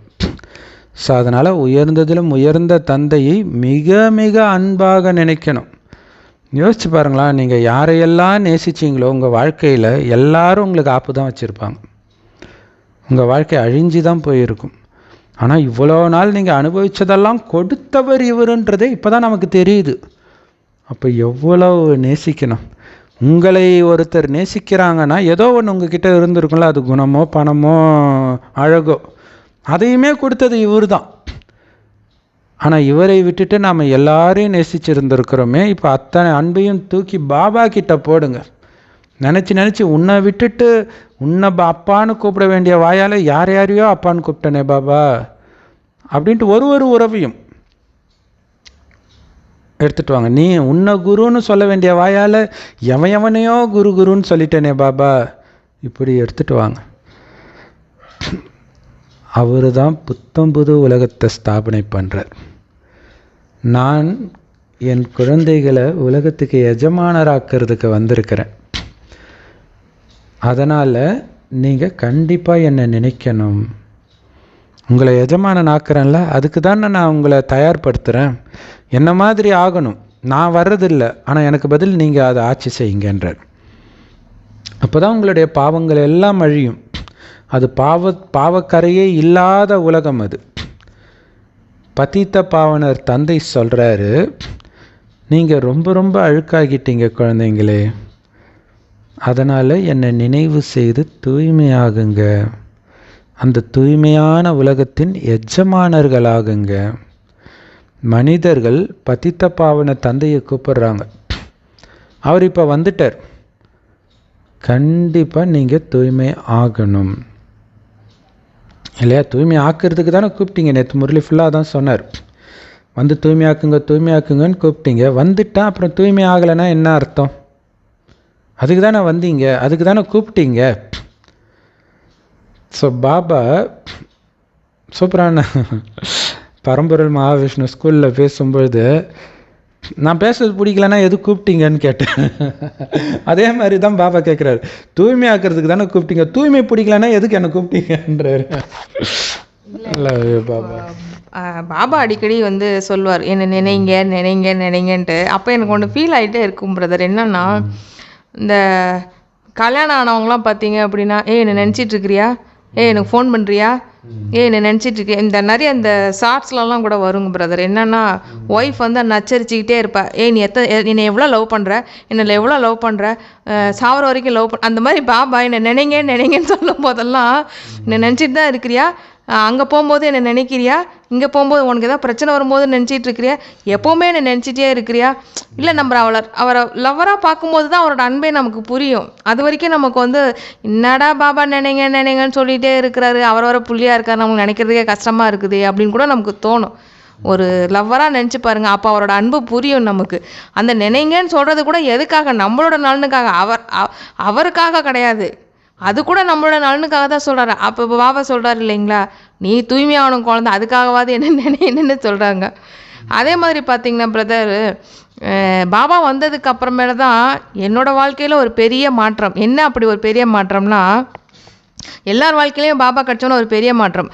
எனக்கு என்ன ஒரு பெரிய மாற்றம்னா, வாழ்க்கை எப்படி ஓடிக்கிட்டே இருந்துச்சுன்னா, ஏதோ படித்தோம், வேலைக்கு போனோம், எதுக்கு வாழ்கிறோம், ஏன் வாழ்கிறோன்னே தெரியாது, ஒரு லட்சியமும் கிடையாது, ஒன்றும் கிடையாது. இப்போ இருக்க குழந்தைங்கள்ட்ட கேட்டால் கூட நீ என்ன ஆகணும்னு கேட்டிங்க அப்படின்னா, நான் டாக்டர் ஆகணும், இன்ஜினியர் ஆகணும். ஆனால் நம்ம 90s கிட்ஸ்லாம் கேட்டு பாருங்களேன், எதுக்கு படிக்கிறோன்னு தெரியாது, எதுக்கு ஸ்கூலுக்கு போகிறோன்னு தெரியாது, எதுக்கு வேலைக்கு போகிறோன்னு தெரியாது, ஏதோ போவோம் வருவோம் அப்படி தான். அப்படின்னு இருந்த இடத்துல பாபா வந்து இது வரைக்குமே லட்சியமே இல்லை எனக்கு. உண்மையிலுமே யாராவது ஏதாவது கேட்டாலும் கூட என்ன ஆக போகிறேன்னு கேட்டால் கூட உண்மையிலே எனக்கு சொல்ல தெரியாது, என்ன ஆக போகிறேன்னே சொல்ல தெரியாது. ஆனால் இப்போ ஒரு மிகப்பெரிய லட்சியத்தை பாபா கொடுத்துருக்கார். லக்ஷ்மி நாராயண ஆவு குழந்தை, சொர்க்கத்துக்கு வரணும், தூய்மையாகும், குணத்தை தாரணை பண்ணு. இது ஒரு கேம் மாதிரி இருக்குங்க பிரதர். ரொம்ப சூப்பராக இருக்குது எனக்கு தெரிஞ்சு. ஒரு லட்சியத்தை நோக்கி நம்ம போகும்பொழுது, இது ஒரு கேமாக நம்ம எடுத்துக்கும்போது அதில் ஒரு கஷ்டம் தெரியல நமக்கு. ஏன்னா அதை நம்ம லட்சியமாக வைக்கும்போது தான் அது ஹாப்பியாகவும் இருக்குது நமக்கு.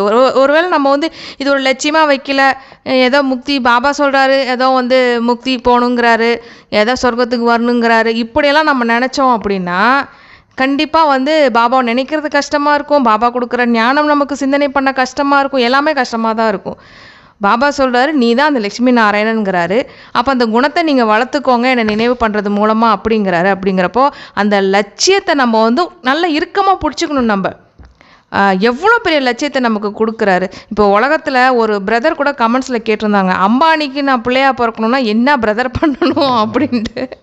பாபா சொல்கிறாரு, நீ எனக்கே குழந்தையாயிட்ட, நீனா அம்பானிக்கு குழந்தையாகிறத பற்றி யோசிச்சுட்டு இருக்கிறீங்க இன்னும். அப்போ பாபா சொல்கிறாரு, நீங்கள் எனக்கு குழந்தையானீங்கன்னா லக்ஷ்மி நாராயணன் ஆவீங்க, அப்போ லக்ஷ்மி நாராயணன் ஆகிறதுக்கான லட்சியத்தை வைங்கங்கிறாரு. அப்போ இது எவ்வளோ பெரிய லட்சியம் பாருங்கள். ஆனால் அது ரொம்ப ஈஸியும் கூட இந்த லட்சியத்தை அடையிறதுக்கு. இப்போ அம்பானி மாதிரி நான் பெரிய பணக்காரன் ஆகணுன்னா, அதாவது கலியுகத்தில் ஆகணுன்னா கூட கஷ்டம்.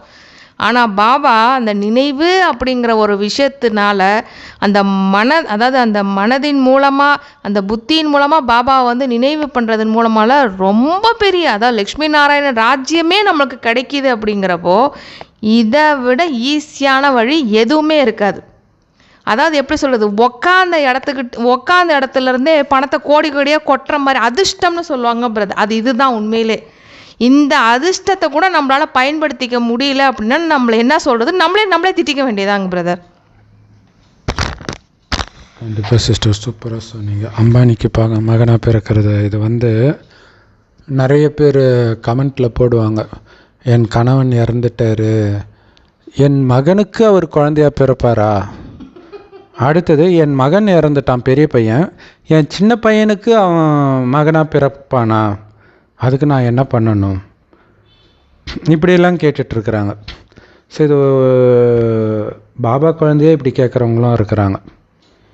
ஸோ அப்போ என்னென்னா இது உண்மையிலே பாபாவுக்கு செய்கிற துரோகம். அப்போ நீ என்ன குழந்தையா நினைக்கலையா? கணவனாகவும் குழந்தையாகவும் ஒரே நேரத்தில் பாபா இருக்கிறார். ஸோ அந்த உறவை நீங்கள் அவரோட வச்சிங்கன்னா பிரச்சனை கிடையாது. எந்த உறவு வந்தாலும் போனாலும் கவலைப்பட மாட்டீங்க. வைக்கலைன்னா தான் மாட்டிக்கிறோம். இந்த மாதிரி கேட்குற ஆத்மாக்களுக்குங்க பிரதர் ஒரு விஷயம், அந்த ஆத்மாக்கள் வந்து நல்லா புரிஞ்சுக்கணும். கண்டிப்பாக நீங்கள் பாபா குழந்தையாக இருக்கீங்க அப்படின்னா உங்களோட அத்தனை பொறுப்புகளையும் பாபா எடுத்துப்பார். அந்த பொறுப்பை உங்களோட குழந்தையோ இல்லை வேறு யாராவது ஒருத்தவங்க இறப்பு சம்பவம் நமக்கு நடந்திருக்கலாம், அந்த மாதிரி இருக்கவங்க உங்களையே பார்த்துக்கிற போது அவங்கள பாபா பார்த்துக்க மாட்டாரா? கண்டிப்பாக பார்த்துப்பார். அந்த நம்பிக்கை மட்டும் வைங்க. அவங்க எங்கே பிறந்திருந்தாலும் நல்லா இருப்பாங்க, பாபா குழந்தையாவாங்க, பாபா ஞானத்தை எடுப்பாங்க, நல்ல ஒரு பதவியிலே இருப்பாங்க அவங்க. ஸோ அந்த நம்பிக்கை மட்டும் வைங்க. ஏன்னா பாபா வந்து யாரையுமே கைவிட்டுற மாட்டார். பாபா குழந்தையா இருக்க உங்களையே கைவிட மாட்டார் அப்படின்னா உங்கள் குழந்தைங்கள மட்டும் அவர் எப்படி விட்டுறார்? இப்போ ஒரு வீட்டில் ஒரு கணவன் இருக்கிறாருன்னு வச்சுக்கோங்க பிரதர், அவங்க மனைவி இருக்கிறாங்க, மனைவியோட குழந்தைங்க இருக்கிறாங்கன்னா அத்தனை பொறுப்பும் யாருக்கு வந்து சேரும்? அந்த கணவன் தான் பார்த்துக்கிற மாதிரி இருக்கும். அது மாதிரி வீட்டில் இருக்கிறவங்க எல்லாத்தையும் பாபா தலையில் ஒப்படைங்க. உங்கள் கணவன்கிட்ட ஒப்படைச்சிருங்க எல்லாம். பாபா என் குழந்தைய நீயும் பார்த்துக்கோ, எனக்கு தெரியாது பாபா, நீங்கள் தான் பார்த்துக்கணும் அப்படின்னு சொல்லிட்டு உங்களுக்கு என்னென்ன மன கஷ்டங்கள், மன துயரங்கள், என்னென்ன பிரச்சனை உங்களுக்கு வருதோ அத்தனையுமே அவர்கிட்ட விட்டுருங்க. ஏன்னா அவர் கடவுள். இந்த இடத்துல நம்ம கடவுளுங்கிறத ஞாபகப்படுத்திக்கணும். மற்ற விஷயத்துக்கெலாம் கடவுள் மேஜிக் பண்ணுறாருன்னு நீங்கள் நினச்சிக்கிறீங்க இல்லையா? இப்போ இந்த விஷயத்தை பாபாட்ட விட்டுருங்க.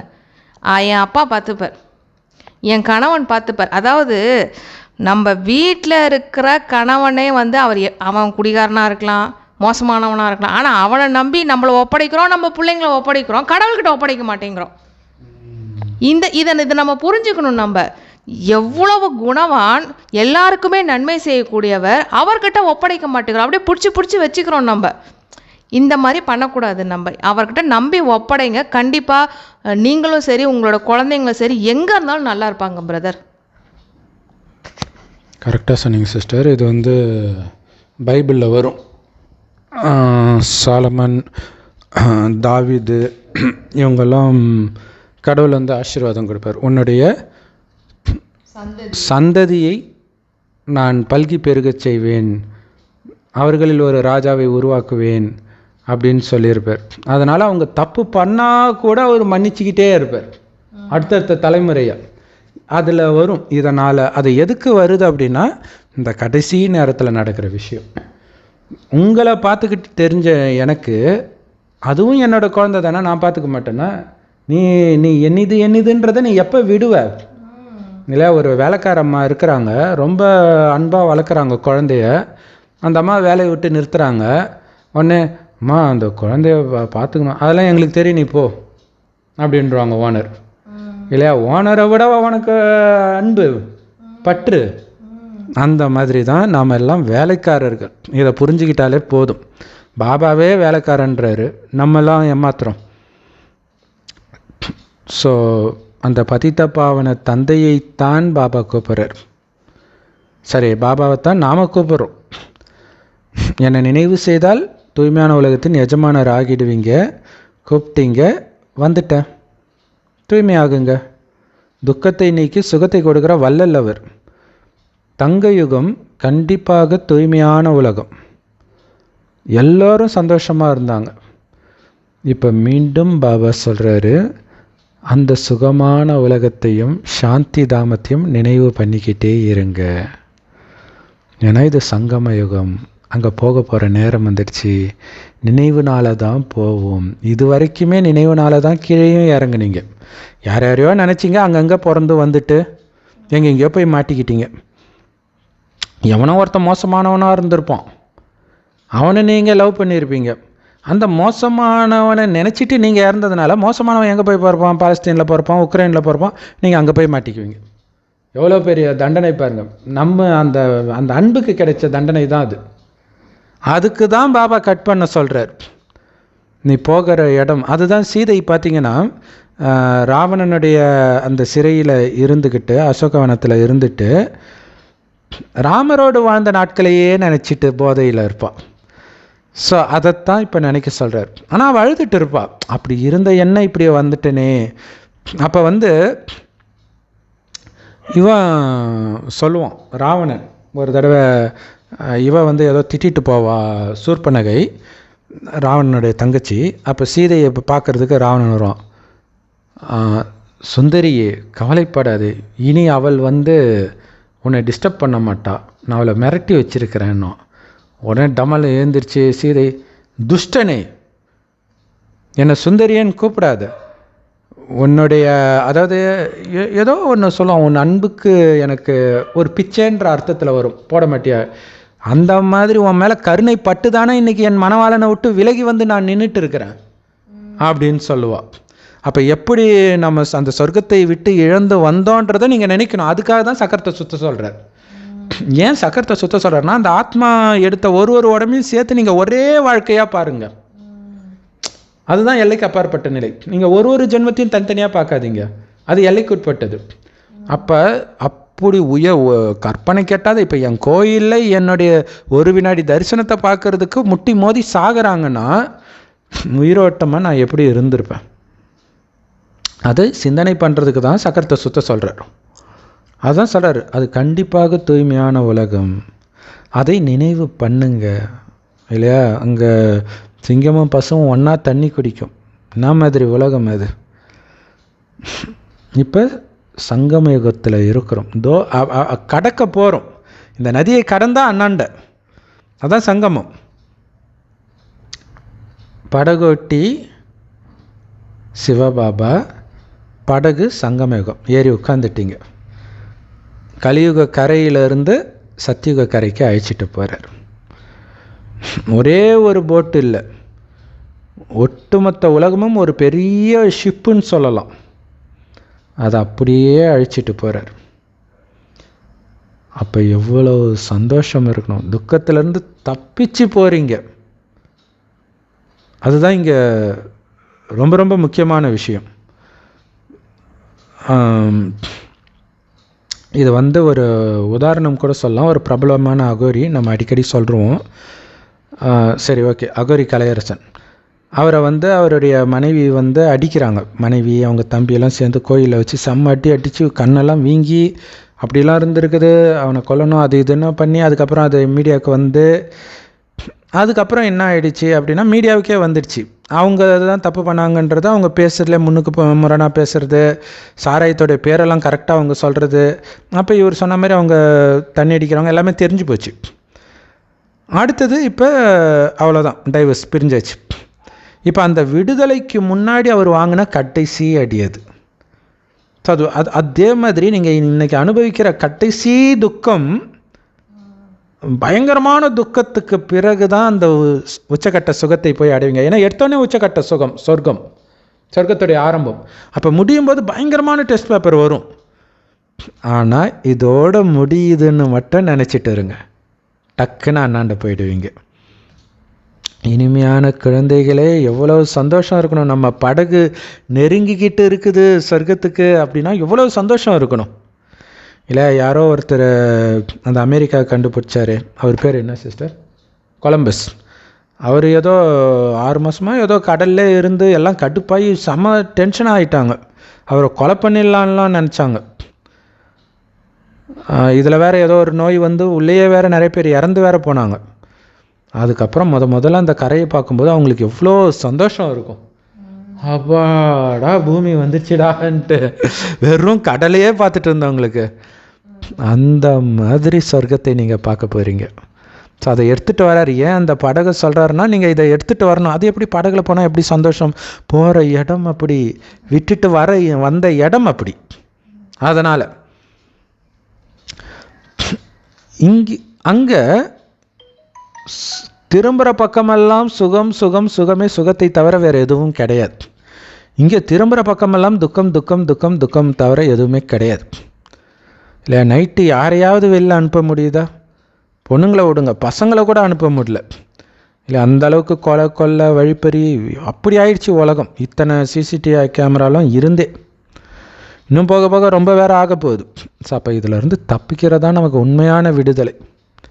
அப்போ எவ்வளோ ஆனந்தம் இருக்கணும், அதை நினச்சிக்கிட்டே இருங்க. எல்லையற்ற தந்தையே வந்து எனக்கு சொல்லி கொடுக்குறாரே, ஆஹா அப்படின்னு நினைங்கன்றார் இல்லையா? கடவுள் வந்து எனக்கு சொல்லி கொடுப்பாருன்னு நினச்சிருக்கிறேன். நான் டீச்சராக இருக்கும்போது ஒரு மக்கு ஸ்டூடெண்ட்டுக்கிட்ட இவ்வளோ பொறுமையாக நான் பேசுவேன்னா, நான் சொல்கிறத கேட்கல, நான் போடான்ட்டு விட்டு வந்திருக்க மாட்டேன். அவர் எத்தனை வருஷம் ஞானத்தை கொடுத்துக்கிட்டு இருக்காரு. திரும்ப திரும்ப சாக்கடையில் விழுந்துக்கிட்டே இருக்கிறோம். திரும்ப திரும்ப குழந்தைன்னு பேசுகிறாருன்னா என்ன மாதிரி விஷயம் இல்லையா? ஆக்சுவலாக இந்த குணம் வந்து இதுக்கு முன்னாடி தலைமுறையெல்லாம் இருந்துச்சு. எனக்கு தெரிஞ்ச எங்கள் வீட்டில் ஒருத்தவங்க வேலை செஞ்சாங்க. அவங்க மகள் வந்து பார்த்திங்கன்னா காசை வாங்கிட்டு திருப்பி அனுப்பிச்சிடும். இருந்தாலும் மறுபடியும் காசு சம்பாரிச்சிட்டு போய் அங்கே தான் கொடுப்பாங்க.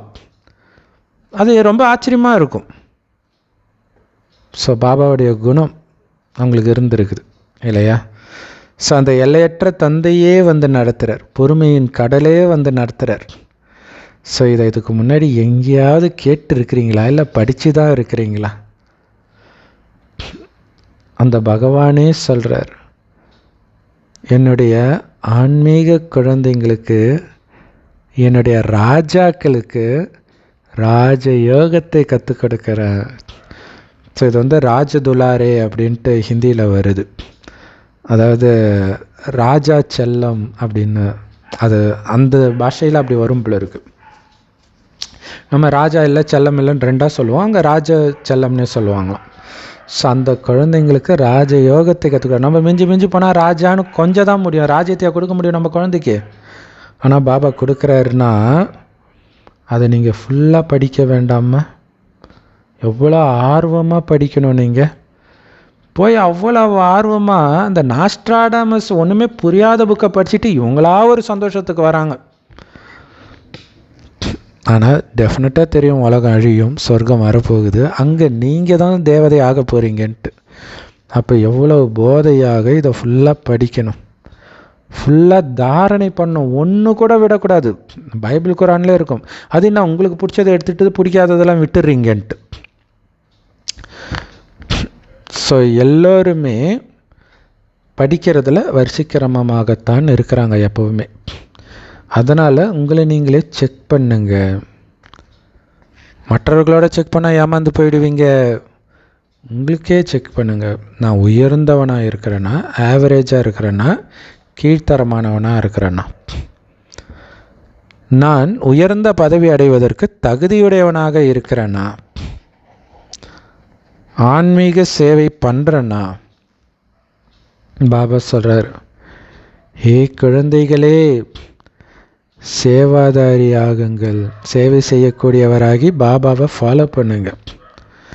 நானே சேவை செய்கிறதுக்குத்தான் வந்திருக்கிறேன், தினம் தினம் சேவை செய்கிறேன். அதனால தான் இந்த பிரம்மாவின் ரதத்தை எடுத்திருக்கிறேன். ஸோ இது இந்த நேரத்தில் ஒன்று சொல்லணும். நம்ம அவ்யக்த முரளியில் கூட சொல்லியிருக்கோம். அவ்யக்த முரளி சேனல் அவசியம் பாருங்கள், செம்மையாக இருக்குது. ஏன்னா இப்போ படிக்காமல் எப்போ நம்ம அவ்யக்த முரளி படிக்க போகிறோம் இல்லையா? தமிழில் போடுறோம், மற்ற மொழியில் போடுறதுக்கு ட்ரை பண்ணுறோம். சரி, அதில் என்னென்னா, ராமாயணத்தில் சுக்ரீவனுடைய மனைவி அவங்க அண்ணன் கவர்ந்துக்குவான், ராஜ்யத்தையும் கவர்ந்துக்குவான். ராமருடைய மனைவியை ராவணன் கடத்திட்டு போயிடுவான். இப்போ ராவணன் சீதையை மீட்கிறதுக்கு சுக்ரீவன் உதவி பண்ணுவான் அப்படின்ட்டு யாரோ ஒருத்தர் சபரிக்கிட்ட சொல்லுவாங்க. சபரி பேச்சு கேட்டு ராமர் போயிட்டு இருக்கும்போது கண்டுபிடிச்சிடுவார் சுக்ரீவனை. அப்போ ஆஞ்சநேயர் சொல்லுவார், உங்கள் 2 பேருக்கும் ஒரே பிரச்சனை, 2 பேருடைய மனைவியும் காணும். அதனால் நீங்கள் 2 பேரும் ஒருவருக்கொருவர் உறுதுணையாக இருந்து ஹெல்ப் பண்ணுவீங்க, உங்களுடைய கவலையை நீக்கன்னு அக்னியை சாட்சியாக வச்சு சத்தியம் பண்ணுங்கன்னுவர். உடனே சுக்ரீவனும் ஸ்ரீராமரும் நடுவில் நெருப்பு ஏறியும் 2 பேர் கையை பிடிச்சிட்டு அப்படியே சுற்றி வந்துட்டு சத்தியம் பண்ணுவாங்க. ஸோ என்ன சத்தியம் பண்ணுவாங்க அப்படின்னா, இந்த தசரத ராமன் அக்னியை சாட்சியாக வைத்து சபதம் மேற்கொள்கிறான். தங்கள் மேன்மைக்காக பாடுபடுவேன், தம்மை மேன்மை அடைய வைப்பேன், தம்முடைய சத்ரு இனி என்னுடைய சத்ரு. தாங்கள் இழந்த ராஜ்யத்தையும் இல்லாலையும் மீட்பதற்காக அயராது உழைப்பதோடு உறுதுணையாய் நிற்பேன். இது ராமனுடைய பிரதிஜையாகும், அதாவது சத்தியமாகும். அதே மாதிரி சுக்ரீவனும் சொல்கிறான், எக்கட்டத்திலும் இக்கட்டில் விடாமல் நட்புறவிற்காக பாடுபடுவேன்னு அக்னியை சாட்சியாக வச்சு சொல்கிறேன்ட்டு. யோசிச்சு பாருங்கள், அக்னியை சாட்சியாக வச்சு யார் சுற்றி வருவா? கணவன் மனைவி தான் சுற்றி வருவான். அப்போ சிவபாபா தான் அங்கே ராமர், சுக்ரீவன் நாம தான் ஆத்மாக்கள். 2 பேருமே மனைவியை தொலைச்சிட்டோம், ராஜ்யத்தை இழந்துட்டோம் இல்லையா? ஸோ சொர்க்கத்தில் இருந்த அந்த மனைவியை தொலைச்சிட்டோம், சொர்க்க ராஜ்யத்தை இழந்துட்டோம் நாம். ஆனால் ராமர் ராஜ்யத்தை இழக்கலை, அவராக தான் வந்துட்டார். ஏன்னா ராமர் ராஜ்யத்தை அடையிறதே கிடையாது. ஆனால் தான் அவருக்கு சொல்லும்போது ராமரை ராஜ்யத்தை மீட்பதற்கு உதவி செய்வேன்னு சொல்ல மாட்டார் சுக்ரீவன், உன் இல்லாலை மீட்க. அப்போ யார் பாபாவுக்கு இல்லால்? மனைவி, அனைத்து ஆத்மாக்களும். ஸோ அப்போ அனைத்து ஆத்மாக்களையும் மீட்பதற்கு நான் உதவி செய்வேன்னு நீங்கள் சொல்லணும், அதான் சேவை. பாபா சொல்கிறாரு, தசரத ராமன் 10 ரதத்தை கொண்ட ராமன், அதாவது எத்தனை உடல் வேணுமானாலும் அவர் எடுப்பார், அதான் 10 ரதம்னு சொல்லியிருக்கிறாங்க. என்ன சொல்கிறாருன்னா, உங்கள் மேன்மைக்காக பாடுபடுவேன். பாருங்கள், அங்கே மனைவியை மீட்கணும், ராஜ்யத்தை மீட்கணும், அவ்வளோதான். மேன்மைக்காக ஏன் பாடுபடணும்? உங்களை மேன்மைப்படுத்துவேன். அப்போ நான் கீழானவனா இருக்கிறேன்னா இல்லையா? அப்போ இது நமக்கு சொல்கிற விஷயம். இனி உங்கள் சத்ரு தான் என் சத்ரு, ஆனால் உங்களுக்கு உங்கள் சத்ருவே யாருன்னு தெரியாது. இந்த 5 விகாரம், குறிப்பாக காமம். ஸோ அதை அழிக்காமல் விட மாட்டேன், அயராது உழைப்பதோடு உறுதுணையாய் நிற்பேன். அதான் சத்குரு, அயராது உழைக்கிறார், உறுதுணையாகவும் நிற்கிறார். ஸோ அதுதான் இங்கேயுமே சொல்கிறார் இல்லையா? நீங்கள் உயர்ந்த பதவி அடையணும் அப்படின்னு பாபா சொல்கிறார். சேவைக்காகவே நான் வந்திருக்கிறேன், தினம் தினம் சேவை செய்கிறேன்ற, அதுக்காக தான் இந்த ரதத்தையே எடுத்தேன்னு சொல்கிறார். அங்கே தசரத ராமன்றார் பாருங்க இல்லையா? ஸோ அப்போ அவர் மனைவிகளை மீட்க வேண்டியது நம்மளுடைய கடமை. அப்போ யோசிக்கலாம்ல, என்ன கடவுளுக்கே அவர் மனைவி மீட்கிறதுக்கு ஒருத்தர் உதவி செய்யணுமா? நமக்கு இப்போ புரியுது அதோடைய அர்த்தம் என்னன்ட்டு இல்லையா? ஸோ இதுக்காகவே ரதத்தை எடுத்து வருகிறார் பாபா. அந்த ரதத்திற்கு நோய் வந்தால் நான் இவருடைய உடலில் உட்கார்ந்து முரளி எழுதிடுவேன். அவருக்கே தெரியாது, காலைல ஏஞ்சி பார்த்தா முரளி எழுதியிருக்கும். இது எவ்வளோ பெரிய மேஜிக்காக இருக்கும் பாருங்களா. அந்த உடம்பு தூங்கிட்டு இருக்குது, அந்த ஆத்மா தூங்கிட்டு இருக்குது, அந்த உடம்பை மட்டும் எழுப்பி இவர் எழுதுறார். இது எவ்வளோ பெரிய ஆச்சரியமாக இருக்குது இல்லையா? நிறைய பேர் தூக்கத்தில் நடக்கிற வியாதியெல்லாம் இருக்கும், ஒருவேளை வேறு ஆத்மா உள்ளே பூந்து நடக்குதுன்னு தெரியல. நான் அவருடைய வாய் வழியாக பேச முடியாத பொழுது நான் அதை எழுதிடுறேன். அதனால் குழந்தைங்களுக்கு முரளி மிஸ் ஆகாது. இதிலேருந்து என்ன தெரியுது, பாபாவுக்கு ஹிந்தி எழுதவும் தெரியும். இது எவ்வளோ பெரிய ஆச்சரியமாக இருக்குது இல்லை? பேசுகிறது ஓகே, அவர் எண்ணத்தை கொடுத்தாரு, இவர் பேசினாருன்னு நம்ம சொல்லிக்கலாம். எழுதவே செய்கிறாரு, அது எப்படி எழுதுறாரு அப்படிங்கிறதெல்லாம் ரொம்ப ஆச்சரியமான விஷயம். ஸோ அதனால் நானும் சேவையில் தான் இருக்கிறேன் இல்லையா? பாபா ஒரு நாள் கூட லீவ் போடுறதில்ல. இது ஆன்மீக சேவை. குழந்தைகளாகிய நீங்கள் கூட பாபாவுடைய சேவையில் தன்னை ஈடுபடுத்திக்கணும். On God fatherly service. சேவை செய்கிறாங்களோ இல்லையோ, பாபா குழந்தைங்க ஃபேஸ்புக்கில் போய் பார்த்தீங்கன்னா on God fatherly service, on godly duty இதை தான் போட்டிருப்பாங்க. சேவைக்கு வாங்கினா இது ஸ்ரீமத் கிடையாதுன்ட்டு போயிடுவாங்க.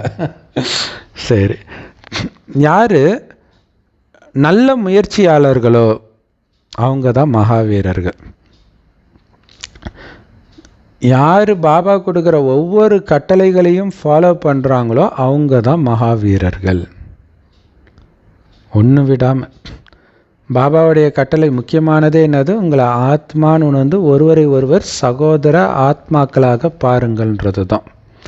அந்த உடம்பே கண்ணுக்கு தெரியாது, மறந்துடுங்கன்றார். அதுக்கு கவனம் கொடுத்துக்கிட்டே இருக்கணும் இல்லை? உங்கள் வீட்டில் இருந்து ஆரம்பிங்கன்றார். உங்கள் வீட்டில் கணவன் மனைவி குழந்தை அப்பா அம்மா இவங்களெல்லாம் ஆத்மாவாக பார்க்குறது ரொம்ப கஷ்டம் கிடையாது. ஆனால் அலட்சியத்தில் நீங்கள் பார்க்காம இருப்பீங்க. அதனால் யாரை பார்த்தாலுமே உங்களுக்கு பயிற்சி இல்லாமல் போயிடும். ஸோ பாபா யாருடைய உடலையும் பார்ப்பது கிடையாது. பாபா சொல்கிறாரு, நான் ஆத்மாக்களை மட்டுமே பார்க்கிறேன். ஆனால் எனக்குள்ள ஞானம் இருக்குது, ஆத்மா உடல் இல்லாமல் பேச முடியாது அப்படின்ட்டு இல்லையா? ஸோ உடல் கொண்டு தான் பேச முடியும்னு தெரியும், ஆனால் நான் பார்ப்பது ஆத்மாவை தான். அதனால தான் இந்த உடலை கடனாக எடுக்கிறேன். ஏன்னா ஆத்மா உடலில் இருக்கும் பொழுது தான் அது படிக்கவும் முடியும், படிக்க வைக்கவும் முடியும். பாபா இவருடைய புருவ மத்தியில் அமர்கிறார். இதுதான் பாபாவுடைய அழிவற்ற சிம்மாசனம். ஆத்மாவை தான் அழிவற்ற மூர்த்தின்னு சொல்லப்படுது. ஆத்மா சின்னதாகவோ பெரியதாகவோ ஆகாது, உடம்பு தான் சின்னதாகவோ பெரியதாகவோ ஆகும். ஸோ புருவ மத்தி தான் ஒவ்வொரு ஆத்மாவின் சிம்மாசனம். ஒவ்வொருத்தருடைய உடலும் வித்தியாசமாக இருக்கும். ஒரு சிலருடைய அழிவற்ற சிம்மாசனம் ஆணுடையதாகவும் மற்றவர்களுடையது பெண்ணுடைய சிம்மாசனமாகவும் இருக்குது, அதாவது பெண் உடல். சிலருடைய சிம்மாசனம் குழந்தையாக இருக்குது. பாபா இவர் உடலில் அமர்ந்து குழந்தைங்களுக்கு ஆன்மீக பயிற்சி கொடுத்துட்டு இருக்கிறார்.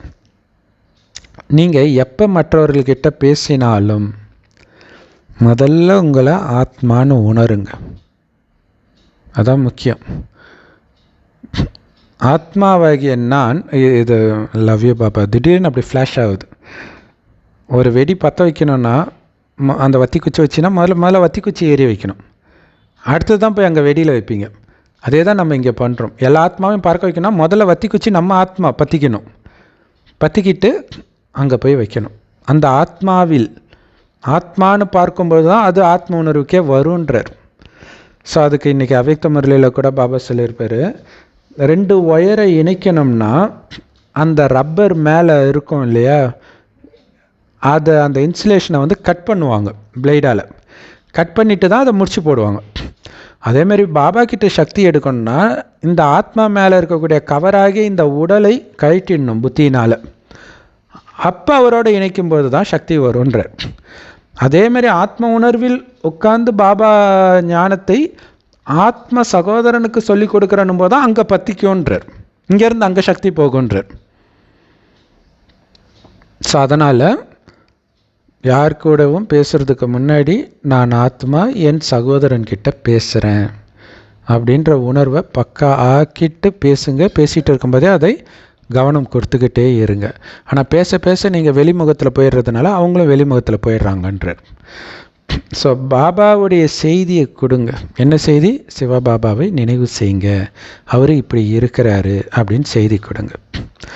ஸோ உங்களுடைய நினைவின் மூலமாகத்தான் உங்கள் ஆத்மாவில் இருக்கிற பாவம் அழியுமே தவிர, கங்கையில் குளித்தாலோ அல்லது கடாவை வெட்டினாலோ இயேசுவை சிலுவையில் அறையுறது மூலமாகவோ உங்கள் பாவம் அழிக்கப்படாது. இப்போ தங்கத்தில் கலப்படம் சேர்ந்துருச்சு, அப்போ தங்கத்தை தானே நெருப்பில் போடணும். வேற எதையோ போட்டு நெருப்பில் போட்டால் தங்கம் தூய்மையாகுமா என்ன? அப்போ அழுக்கு இருக்கிறது ஆத்மாவில், பாவம் இருக்கிறது ஆத்மாவில். அப்போ ஆத்மாவைத்தானே நினைவுன்ற நெருப்பில் போட்டு தூய்மையாக்கணும். அது மட்டும் இல்லை, தங்கத்தில் கலப்படம் வந்துடுச்சுன்னா தங்கத்துடைய மதிப்பு குறைஞ்சிடும். அதே மாதிரி தான் உங்கள் ஆத்மாவில் கலப்படம் வந்த பிறகு நீங்களும் ஒரு பைசாவுக்கு பிரயோஜனம் இல்லாதவர்களாக ஆகிடுறீங்க, மதிப்பற்றவராக ஆகிடுறீங்க. ஸோ மதிப்பே தூய்மை தான். நிறைய பேர் சொல்லுவாங்கள்ல, காசு இருந்தால் தான்டா மதிப்புன்ட்டு. அந்த காசே நீங்கள் தூய்மையாக இருந்தால் தான் வந்து சேரும், இல்லைன்னா வராது. இப்போ கடுமையாக உழைக்கிறான்னு வச்சுக்கோங்களேன். கடுமையாக உழைக்கிறான்னா என்ன அர்த்தம்? கடுமையாக உழைக்கிறான்னா கண்டிப்பாக அவனை தேடி கெட்ட பழக்கம்லாம் வரும். நண்பர்கள் வருவாங்க, தண்ணி அடிக்கிற பழக்கம் வரும், விபச்சாரம் வரும். எல்லாத்தையும் அவன் ஒதுக்கி தள்ளும்போது தான் அவனால் உழைக்க முடியும். அப்போ தான் அவனுக்கிட்ட காசே சேருது. எல்லாத்துலேயும் போய் விழுந்தான்னா முடிஞ்சு போச்சு. ஸோ அதே தான் பாபா சொல்கிறார், கலப்படம் சேர சேர ஒரு பைசாவுக்கு பிரயோஜனம் இல்லாமல் ஆயிட்டீங்க. இப்போ கலப்படத்தை நீக்கி தூய்மை ஆகணும். அதுக்காகத்தான் உங்கள் எல்லோருக்கும் ஞானங்கிற 3வது கண்ணை நான் கொடுத்துருக்கிறேன், ஒவ்வொரு ஆத்மாவுக்கும். அதனால் உங்கள் சகோதரர்களை அந்த கண்களால் பாருங்கள், ஊன கண்களால் கிடையாது. இல்லையா? சிவபாபாவுக்கு இந்த கண்ணால் பார்க்குற எல்லாத்தையும் அர்ப்பணிக்கிறத தான் அந்த கண்ணையே கண்ணப்ப நாயனார் கொடுத்தாருன்னு காட்டினது. இந்த சகோதரத்துவ பார்வையின் மூலமாக உங்களுடைய கர்மேந்திரியங்கள் சலனப்படாது, குறும்புத்தனம் பண்ணாது. இல்லையா? அந்த ஆத்மாவை பார்க்குறேன், என் சகோதரனை பார்க்குறேன். அதாவது உங்களுடைய கூட பிறந்த சகோதரன் சகோதரியை பல வருடம் கழித்து பார்த்தால் ஒரு ஆனந்தம் வரும் இல்லையா? அந்த ஆனந்தம் வரும். நீங்கள் ஆத்மாவை பார்க்க பார்க்க பார்க்க பார்க்க ஒரு டைமுக்கு அப்புறம் என் குடும்பம், என் ஆத்மா, என் சகோதரன் அப்படின்ற உணர்வு ஆணை பார்த்தாலும் பெண்ணை பார்த்தாலும் உங்களுக்கு வர ஆரம்பிச்சிடும். உடலை பார்க்காமல் ஆத்மாவை மட்டும் பார்த்தால் அப்போ அந்த கர்மேந்திரியங்கள் சலனமாகிறது நின்றுடோன்றார். அதான் குளிர்ச்சி படுத்துங்கன்றார். நீங்கள் ராஜ்ய பாக்கியத்தை அடையணும், உலகத்துக்கு எஜமானர் ஆகணும்னா இந்த முயற்சி பண்ணுங்க. அதுக்கு தானே வந்திருக்கிறீங்க, ராஜா ஆகிறதுக்கு தானே வந்திருக்கிறீங்க. அப்போ இந்த முயற்சி பண்ணுங்க. எல்லாரையும் உங்கள் சகோதரராக நினைங்க. பாருங்கள், நம்ம அறியாமலே நம்மளுடைய தேசிய பிளெட்ஜ் ஸ்கூலில் சொல்லுவோம் இல்லையா, all Indians are my brothers and sisters, India is my country. அது உண்மையிலே கரெக்ட், அது நமக்கு தெரியல இல்லையா? இந்தியா தான் சொர்க்கம், அங்கே எல்லோருமே சகோதரன் சகோதரி மாதிரி தான் இருப்பார்கள். மற்ற உறவும் இருக்கும், பட் ஆனால் அதில் அழுக்கு இருக்காது எந்த உறவிலும். ஆனால் அது முக்கியமாக இப்போ எடுக்க வேண்டிய பிளேஜ் சகோதரன் சகோதரி கூட இல்லை, சகோதரர்கள் மட்டுமே. அப்படி நினைத்து மற்றவர்களுக்கு இந்த ஞானத்தை கொடுங்க. என் சகோதரன் தூக்கத்தில் இருக்கிறான், அவனுக்கு இந்த ஞானத்தை கொடுக்குறேன். அப்போ இந்த ஞானத்தை எடுக்கலன்னு வச்சுக்கலாம், வெறுப்பு வராது, நமக்கு பாவமாக இருக்கும். ஒருத்தன் தண்ணி அடிச்சுட்டு வீணாக போகிறான் அப்படின்னும்போது உங்கள் கூட பிறந்தவனே நல்ல பையன், ஆனால் தண்ணி அடித்து வீணாக போயிட்டான்னு வச்சுக்கோங்க. அப்போ உங்களுக்கு ஒரு கருணை வரும்ல, அல்லது மனநோயாளி ஆகிட்டா நல்லா இருந்தவன் மனநோயாளி ஆகிட்டான்னு கருணை வரும்ல, அந்த மாதிரி வரும். இந்த ஞானம் கூட அவன் புத்திக்கு போக மாட்டேங்குதேன்ட்டு. இதில் என்ன ஒரு கொடுமை தெரியுமா? மனநோயாளிகள் நிறைய பேருக்கு, எதுவுமே புரியாதவர்களுக்கு பாபா ஞானம் புரியுது, ஆனால் எல்லாமே புரிகிறவங்களுக்கு பாபா ஞானம் புரியல. இதுதான் ஆச்சரியத்திலும் ஆச்சரியம், பெரிய ஆச்சரியம். ஸோ இப்படி நீங்கள் ஒவ்வொருத்தரையும் சகோதரர்னு நினச்சி நீங்கள் ஞானத்தை கொடுக்க கொடுக்க இந்த பழக்கம் பலமாயிடும், உறுதியாயிடும். அதனால தான் சேவை லிஃப்ட்டுன்றார் இல்லையா? நீங்கள் சேவை செய்யும்போது மற்றவர்களுக்கு ஞானத்தை கொடுக்க கொடுக்க பூர்வமத்தியை பார்த்துக்கிட்டே இருப்பீங்கல்ல, பார்க்க பார்க்க பார்க்க அது பழக்கமாயிடும். நீங்கள் பூர்வமத்தியை பார்த்தாலே பாபாவுடைய குழந்தைனும் சேர்த்து தான் பார்க்க போகிறீங்க. இப்போ தானாகவே பாபாவுடைய நினைவும் வரப்போகுது. நீங்கள் எல்லோரும் உண்மையான சகோதரர்கள், நீங்கள் தான் உண்மையான சகோதரர்களே. லௌகீக குடும்பத்தில் பிறந்தவங்களாம் உண்மையான சகோதரர்கள் கிடையாது. அது எந்த தர்மத்தை ஆத்மாவோ தெரியாது. ஞானத்தை ஏற்றுக்கலனாலே அது நம்ம தர்மம் கிடையாது. பாபா மேலிருந்து வந்திருக்கிறார், நீங்களும் மேலிருந்து தான் வந்திருக்கிறீங்க. இப்போ குழந்தைங்களோடு சேர்ந்து பாபாவும் இந்த சேவை செய்கிறார். சேவை செய்கிறதுக்கான தைரியத்தை கொடுக்கிறார். உன்னால் முடியும் குழந்தை, சேவை செய்து உன்னுடைய பொக்கிஷத்தை நிரப்பிக்கொள். எப்போ உங்களுக்கு தைரியம் வருதோ அப்போ பாபா உதவியும் பண்ணுறாரு. தைரியம் மட்டும் வைக்கணும், உதவி தானாக வரும். தைரியம் வைங்க, உதவி தானாக கிடைக்கும். அதனால் நீங்கள் இந்த ப்ராக்டிஸ் பண்ணணும். ஆத்மாவாகிய நான் என் சகோதரனுக்கு புரிய வைக்கிறேன். சகோதரன் ஆத்மா கூட இல்லை, சகோதரன் அது தானாகவே ஆத்மா தான் பார்க்குது கண்ணு. அதனால் என் சகோதரனுக்கு புரிய வைக்கிறேன். அதான் இயேசுவை உங்கள் அம்மாவும் உங்கள் அண்ணனும் பார்க்க வந்திருக்கிறாங்கன்னு சொல்லும் பொழுது, யார் அம்மா யார் அண்ணன், என் பிதாவின் சித்தத்தின்படி நடக்கிற நீங்கள் தான் என்னுடைய அம்மா அண்ணன்வர். இப்போத்தைய ஞானம் இல்லையா? பாபாவுடைய ஞானத்தை கேட்பவர்கள் தான் நம்ம குடும்பம், நம்ம சகோதரர்கள். மற்றவர்களும் சகோதரர்கள் தான். அதனால தான் சகோதரன்ற உணர்வில் கொடுங்க. அதுக்கப்புறம் தான் தெரியும் அவர் நம்ம சகோதரனா இல்லையான்றது. அவங்க கேட்கலன்றதுனால மனசு உடைஞ்சு போகக்கூடாது இல்லையா? 100 பேருக்கு கொடுத்தீங்கன்னா 101வது ஒருத்தராவது மாறிடுவார். கொடுத்துக்கிட்டே இருக்கணும். எப்போ மாறுவாங்கன்னே உங்களுக்கு தெரியாது. ஆனால் நீங்கள் போட்ட விதைக்கும் பலன் உண்டு. ஆத்மா தான் படிக்குது. இது ஆத்மாவிற்கான ஞானம், அதான் ஆன்மீக ஞானம். கொடுப்பவர் ஆத்மாவாகிய தந்தை, ஆன்மீக தந்தை. பாபா இந்த சங்கம யுகத்தில் என்ன ஞானம் கொடுக்குறாரு? உங்களை ஆத்மானு உணருங்க. உடல் இல்லாமல் வந்த நீங்கள் இங்கே தான் உடம்பெடுத்து 84 பிறவி நடிச்சிங்க. இப்போ மறுபடியும் உடலை விட்டுட்டு வாங்க, திரும்பி வீட்டுக்கு போகிறதுக்கான நேரம் வந்துடுச்சின்னு சொல்கிறார். சங்கமேகத்தில் சொல்கிறார், இப்போ தான் போக வேண்டிய நேரம். அதனால தான் பாபா இப்போ இந்த ஞானத்தை கொடுக்கிறார். அதனால் உங்களை ஆத்மானு உணருங்கள், சகோதரத்துவ பார்வையோடு பாருங்கள் இல்லையா? உங்களை ஆத்மானு உணர்ந்தாலே தானாகவே மற்றவர்களை ஆத்மான்னு பார்க்குறது ஞாபகம் வந்துடும். அதனால் இந்த முயற்சியை நீங்கள் பண்ணிக்கிட்டே இருக்கணும். சேவை பண்ணிக்கிட்டே இருக்கிறீங்கன்னா சேவை பண்ணும்பொழுதே இந்த பயிற்சியில் இருந்துக்கிட்டே பண்ணணும். உங்களுடைய முயற்சியை, சொந்த முயற்சி நீங்கள் தான் பண்ணணும். உங்களுக்காக வேற ஒருத்தர் இந்த முயற்சி பண்ண மாட்டார் இல்லையா? அவனவன் சிலுவையை அவனவன் தான் சுமப்பான்றது பாவத்துக்கு மட்டும் கிடையாது, இந்த முயற்சிக்கும். அந்த பாவத்தை எரிக்கிறதுக்கான முயற்சி நீங்கள் தான் பண்ணணும். அது பைபிள்லேயே இருக்குது. அப்போ எப்படி இயேசு உங்கள் சிலுவையை சுமப்பார்? நீங்கள் தானே சுமக்கணும். இப்போ அதை நீங்கள் தான் கீழே வைக்கணும் பாபா நினைவில் இருந்து. அதனால் மற்றவர்களை பற்றி நமக்கு என்ன கவலை வேண்டி இருக்குது இல்லையா? நான் பாபா குழந்தை, நான் நாராயணன் ஆகணும், நான் தண்டனையிலேருந்து தப்பிக்கணும், அதுக்கு எல்லாத்துலேருந்தும் பற்று நீக்கணும்னு உங்களை பற்றி மட்டும் கவலைப்படுங்க. மற்றவர்களை பற்றி நீங்கள் ஏன் கவலைப்படுறீங்க? இவன் இப்படி இருக்கிறான், அப்படி இருக்கிறான், இவன் இத்தனை வருஷம் பாபா குழந்தை என்ன பிரயோஜனம், அதை பற்றி நீங்கள் ஏன் கவலைப்படுறீங்க? நீங்கள் பாபா குழந்தைய எத்தனை வருஷம் இருக்கிறீங்க, அதுக்கு பிரயோஜனமாக நீங்கள் மாறி இருக்கிறீங்களான்னு மட்டும் கவனம் வைங்க. தானம் வீட்டிலிருந்து தொடங்க வேண்டும். அப்படின்னா என்ன அர்த்தம் தெரியுமா? முதல்ல உங்களை ஆத்மான்னு உணர்ந்து பிறகு உங்கள் சகோதரர்களுக்கு புரிய வைங்க. ஸோ அங்கே முதல் தானம் உங்களுக்கு கொடுக்குறீங்க. ஆத்மாவுடைய வீடு தானே இந்த உடல் இல்லையா? உங்கள் குடும்பத்தில் உள்ளவர்களுக்கு கொடுக்கறது மட்டும் இதோடைய அர்த்தம் இல்லை. முதல்ல உங்களுக்கே ஆத்மான்ற உணர்வு கொடுத்துட்டு தான் சகோதரனுக்கு கொடுக்கணும். இதான் ரொம்ப முக்கியமான விஷயம். அப்போ தான் அந்த அம்பு போய் இலக்கை தொலைக்கும். இந்த சக்தியினால் உங்களை நிரப்பிக்கணும்.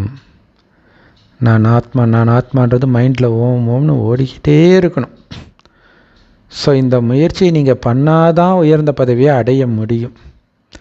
இதுக்கு சில விஷயங்களை நீங்கள் சகிச்சிட்டு தான் ஆகணும். கர்ம கணக்குன்னு ஒன்று இருக்குது இல்லையா? யாராவது ஏதாவது தப்பாக பேசுகிறாங்கன்னா அமைதியாக இருங்க. நீங்கள் அமைதியாக இருந்துட்டால் மற்றவங்க என்ன பண்ணிட முடியும்? என்ன பண்ண முடியும்? ஆனால் நீங்கள் திரும்பி பேசுனீங்கன்னா அவ்வளோதான், டமால் டுமில்னு வெடிச்சிடும் ஏற்கனவே. ஸோ அதனால் நீங்கள் அமைதியாக இருங்க. சில விஷயங்களை சகிச்சுட்டு தான் ஆக வேண்டியிருக்கு. நாராயணன் ஆகிறதுனா சும்மாவா? ஏன்னா 2 கை இருந்தால் தான் கை தட்ட முடியும். அதனால் ஒருத்தர் மட்டும் வாயினால் கை தட்டுறார் அப்படின்னா இன்னொருத்தர் அமைதியாகிடுங்க. அப்போ முதலாமவர் தானாகவே அமைதியாகிடுவார். எப்போ 2 கையும் தட்டுதோ அப்போ தான் சத்தம் வரும். 2 பேரும் பேசுனாங்கன்னா என்ன ஆகிடும், நிறைய வார்த்தையை விட்டுருவாங்க, முடிஞ்சு போச்சு. சொல்லுவாங்களே, அரிசியை கொட்டினா அள்ளிடலாம், வார்த்தையை கொட்டினா அள்ள முடியாதுன்னுவாங்க. ஸோ அதனால் 2 கை இருந்தால்தான் சத்தம் வரும். குழந்தைங்க, உங்களுக்கு ஒருவருக்கொருவர் நன்மை செய்யுங்க. பாபா புரிய வைக்கிறார், குழந்தைகளே, நீங்கள் நிரந்தரமாக சந்தோஷமாக இருக்கணும்னா மன்மனாபவ நிலையில் நிலைச்சிருங்க. அதாவது உங்களை ஆத்மான்னு உணர்ந்து அப்பாவை நினைவு பண்ணிக்கிட்டே இருங்க. ஆத்மாக்களை மட்டும் பாருங்கள், உங்கள் சகோதரர்களை பாருங்கள். எங்கெங்கு காணினும் ஜோதியடா அப்படின்ட்டு இருக்குதான்னு தெரியல, ஆனால் அப்படி இருந்தால் அது நமக்கு தான் பொருந்தும் இல்லையா? எல்லாமே நமக்கு ஜோதியாகவே தெரியணும். பாபா ஜோதி, நானும் ஜோதி, பார்க்குற எல்லாம் ஜோதி. ஜோதி ஜோதி பரஞ்சோதி அருட்பெருஞ்சோதி. ஸோ பாபாவை நினைவு செய்யுங்க, உங்கள் சகோதர ஆத்மாக்களை மட்டும் பாருங்கள். குழந்தைகளுக்கு இந்த ஆன்மீக யாத்திரையில் இருக்கிற பழக்கத்தை நல்ல ஆழமாக பதிய வைங்கன்றார். அதாவது நமக்கு நாமே யாத்திரையில் இருக்கிறோம் அப்படிங்கிறது சதா ஞாபகம் இருந்துக்கிட்டே இருக்கணும். ஆக்சுவலாக நேற்று ராமாயணம் பார்க்கும்போது எனக்கு இதான் தோணுச்சு. ராமர் என்ன இடுப்பில் ஒரு வேட்டி கட்டியிருப்பார், மேலே ஒரு துண்டு கிராஸாக போட்டிருப்பார், அவ்வளோதான். அவர் ராஜா, ஆனால் இப்போ அவர் கையில் எதுவும் கிடையாது, அந்த 2 துணியை தவிர. அந்த நிலையில் நாம் இப்போ இருக்கணும் மனதால். அதுதான் இங்கே முக்கியமான விஷயம். ஸோ குழந்தைகளாகிய நீங்கள் இந்த நினைவு யாத்திரையில் இருக்கிறதை பழக்கமாக்கிக்கோங்க. உங்கள் நன்மைக்காகத்தான் இதை சொல்கிறேன். ஏன்னா ஆரம்பத்தில் நிறைய பேருக்கு தோணும், ஏன் கடவுள் நினைக்க சொல்கிறார், ஒருவேளை நம்ம நினைக்கிறனால அவருக்கு சக்தி கிடைக்குதோ, இப்படியெல்லாம் எனக்கு கூட தோணிச்சு ஆரம்பத்தில். ஸோ அதான் பாபா சார் உங்கள் நன்மைக்கு தான் சொல்கிறேன். ஏன்னா நம்ம ஆத்மாக்கள் அப்படி தானே சொல்லுவாங்க, எல்லோரும் கோயில் சிலையை பார்த்து சிலைக்கு சக்தி வருது அப்படின்ட்டு. ஸோ பாபாவுடைய ஞானத்தை உங்கள் சகோதரர்களுக்கு நீங்கள் கொடுக்கணும். பாபா சொல்கிறாரு, நான் ஆத்மாக்களாகிய உங்களுக்கு இந்த ஞானத்தை கொடுக்குறேன், ஆத்மாக்களை மட்டும்தான் நான் பார்க்குறேன். மனிதர்கள் மற்ற மனிதர்கள்கிட்ட பேசும்பொழுது அவங்க முகத்தை பார்த்து பேசுகிறாங்க, ஆனால் நீங்கள் ஆத்மாக்கள் கிட்ட பேசுகிறீங்க, அதனால் ஆத்மாவை பார்த்து பேசுங்க. செம சூப்பர், கரெக்ட் தானே? ஏன்னா இந்த ஞானம் ஆத்மாவுக்கான ஞானம், அதனால் ஆத்மா கிட்ட தான் நீங்கள் பேசுகிறீங்க. அப்போ ஆத்மாவை தானே பார்க்கணும். அப்போ பார்க்கும்போது அந்த ஆத்மா எழுந்திருக்கும். இந்த உடம்பு மூலமாக நீங்கள் ஞானம் கொடுத்தால் கூட நான் உடல் என்கிற உணர்வை நீங்கள் உடைக்கணும். உடல்னு ஒன்று இருக்கிறதே ஞாபகம் இருக்கக்கூடாது. வெறும் ஒளியாகி இன்னொரு ஒளியை நான் எழுப்புகிறேன், என் சகோதர ஆத்மாவை எழுப்புகிறேன்னு இருக்கணும். இதை நம்ம இப்படி கூட நினச்சி பார்த்துக்கலாங்க பிரதர். இப்போது கார் ஒருத்தர் ஓட்டிகிட்டு இருக்கிறாருன்னா கார் டிக்கியில் போயிட்டு பேச மாட்டோம், நம்ம அந்த கார் ஃப்ரண்ட்டில் கூட போய் பேச மாட்டோம். கரெக்டாக அவர் எங்கே உட்காந்துருக்கிறாரோ கண்ணாடியை இறக்கி விட்டுட்டு, ஏன்பா அப்படி வண்டி ஓட்டுற, கொஞ்சம் ஓரமாக தான் வண்டியை நிப்பாட்டு அப்படின்னு எங்கே பார்த்து பேசுவோம், டிரைவரை பார்த்து பேசுவோம். இதை நம்ம ஞாபகம் வச்சுக்கிட்டு ஒருத்தவங்கள்ட்ட நம்மளை பார்த்து பேசுகிறோம் அப்படின்னா அவர் எங்கே உட்காந்துருக்கிறாரு, புருவத்துக்கு நடுவில் உட்காந்துருக்கிறாரு. ஸோ அதை பார்த்து கூட நம்ம பேசலாங்க பிரதர். அப்போ பேசும்போதே தானாகவே ஆத்மா இங்கே தான் இருக்குது, ஆத்மான்னு நினச்சாலே ஆட்டோமேட்டிக்காக பாபா ஞாபகம் வந்துடும். எப்படி ஞாபகம் வரும், இவர் பாபாவோட குழந்தை, அதுதான் ஃபஸ்ட்டு பாயிண்ட்டாக ஞாபகம் வரும் நமக்கு. கரெக்டு. ரஜினி ஃபேனுக்கு ரஜினியோடைய பொண்ணை பார்க்கும்போது எங்கள் தலைவருடைய பொண்ணுன்னு முதல்ல தலைவர் தான் ஞாபகம் வருவார். அப்போ தானாக மரியாதை வந்துடும்.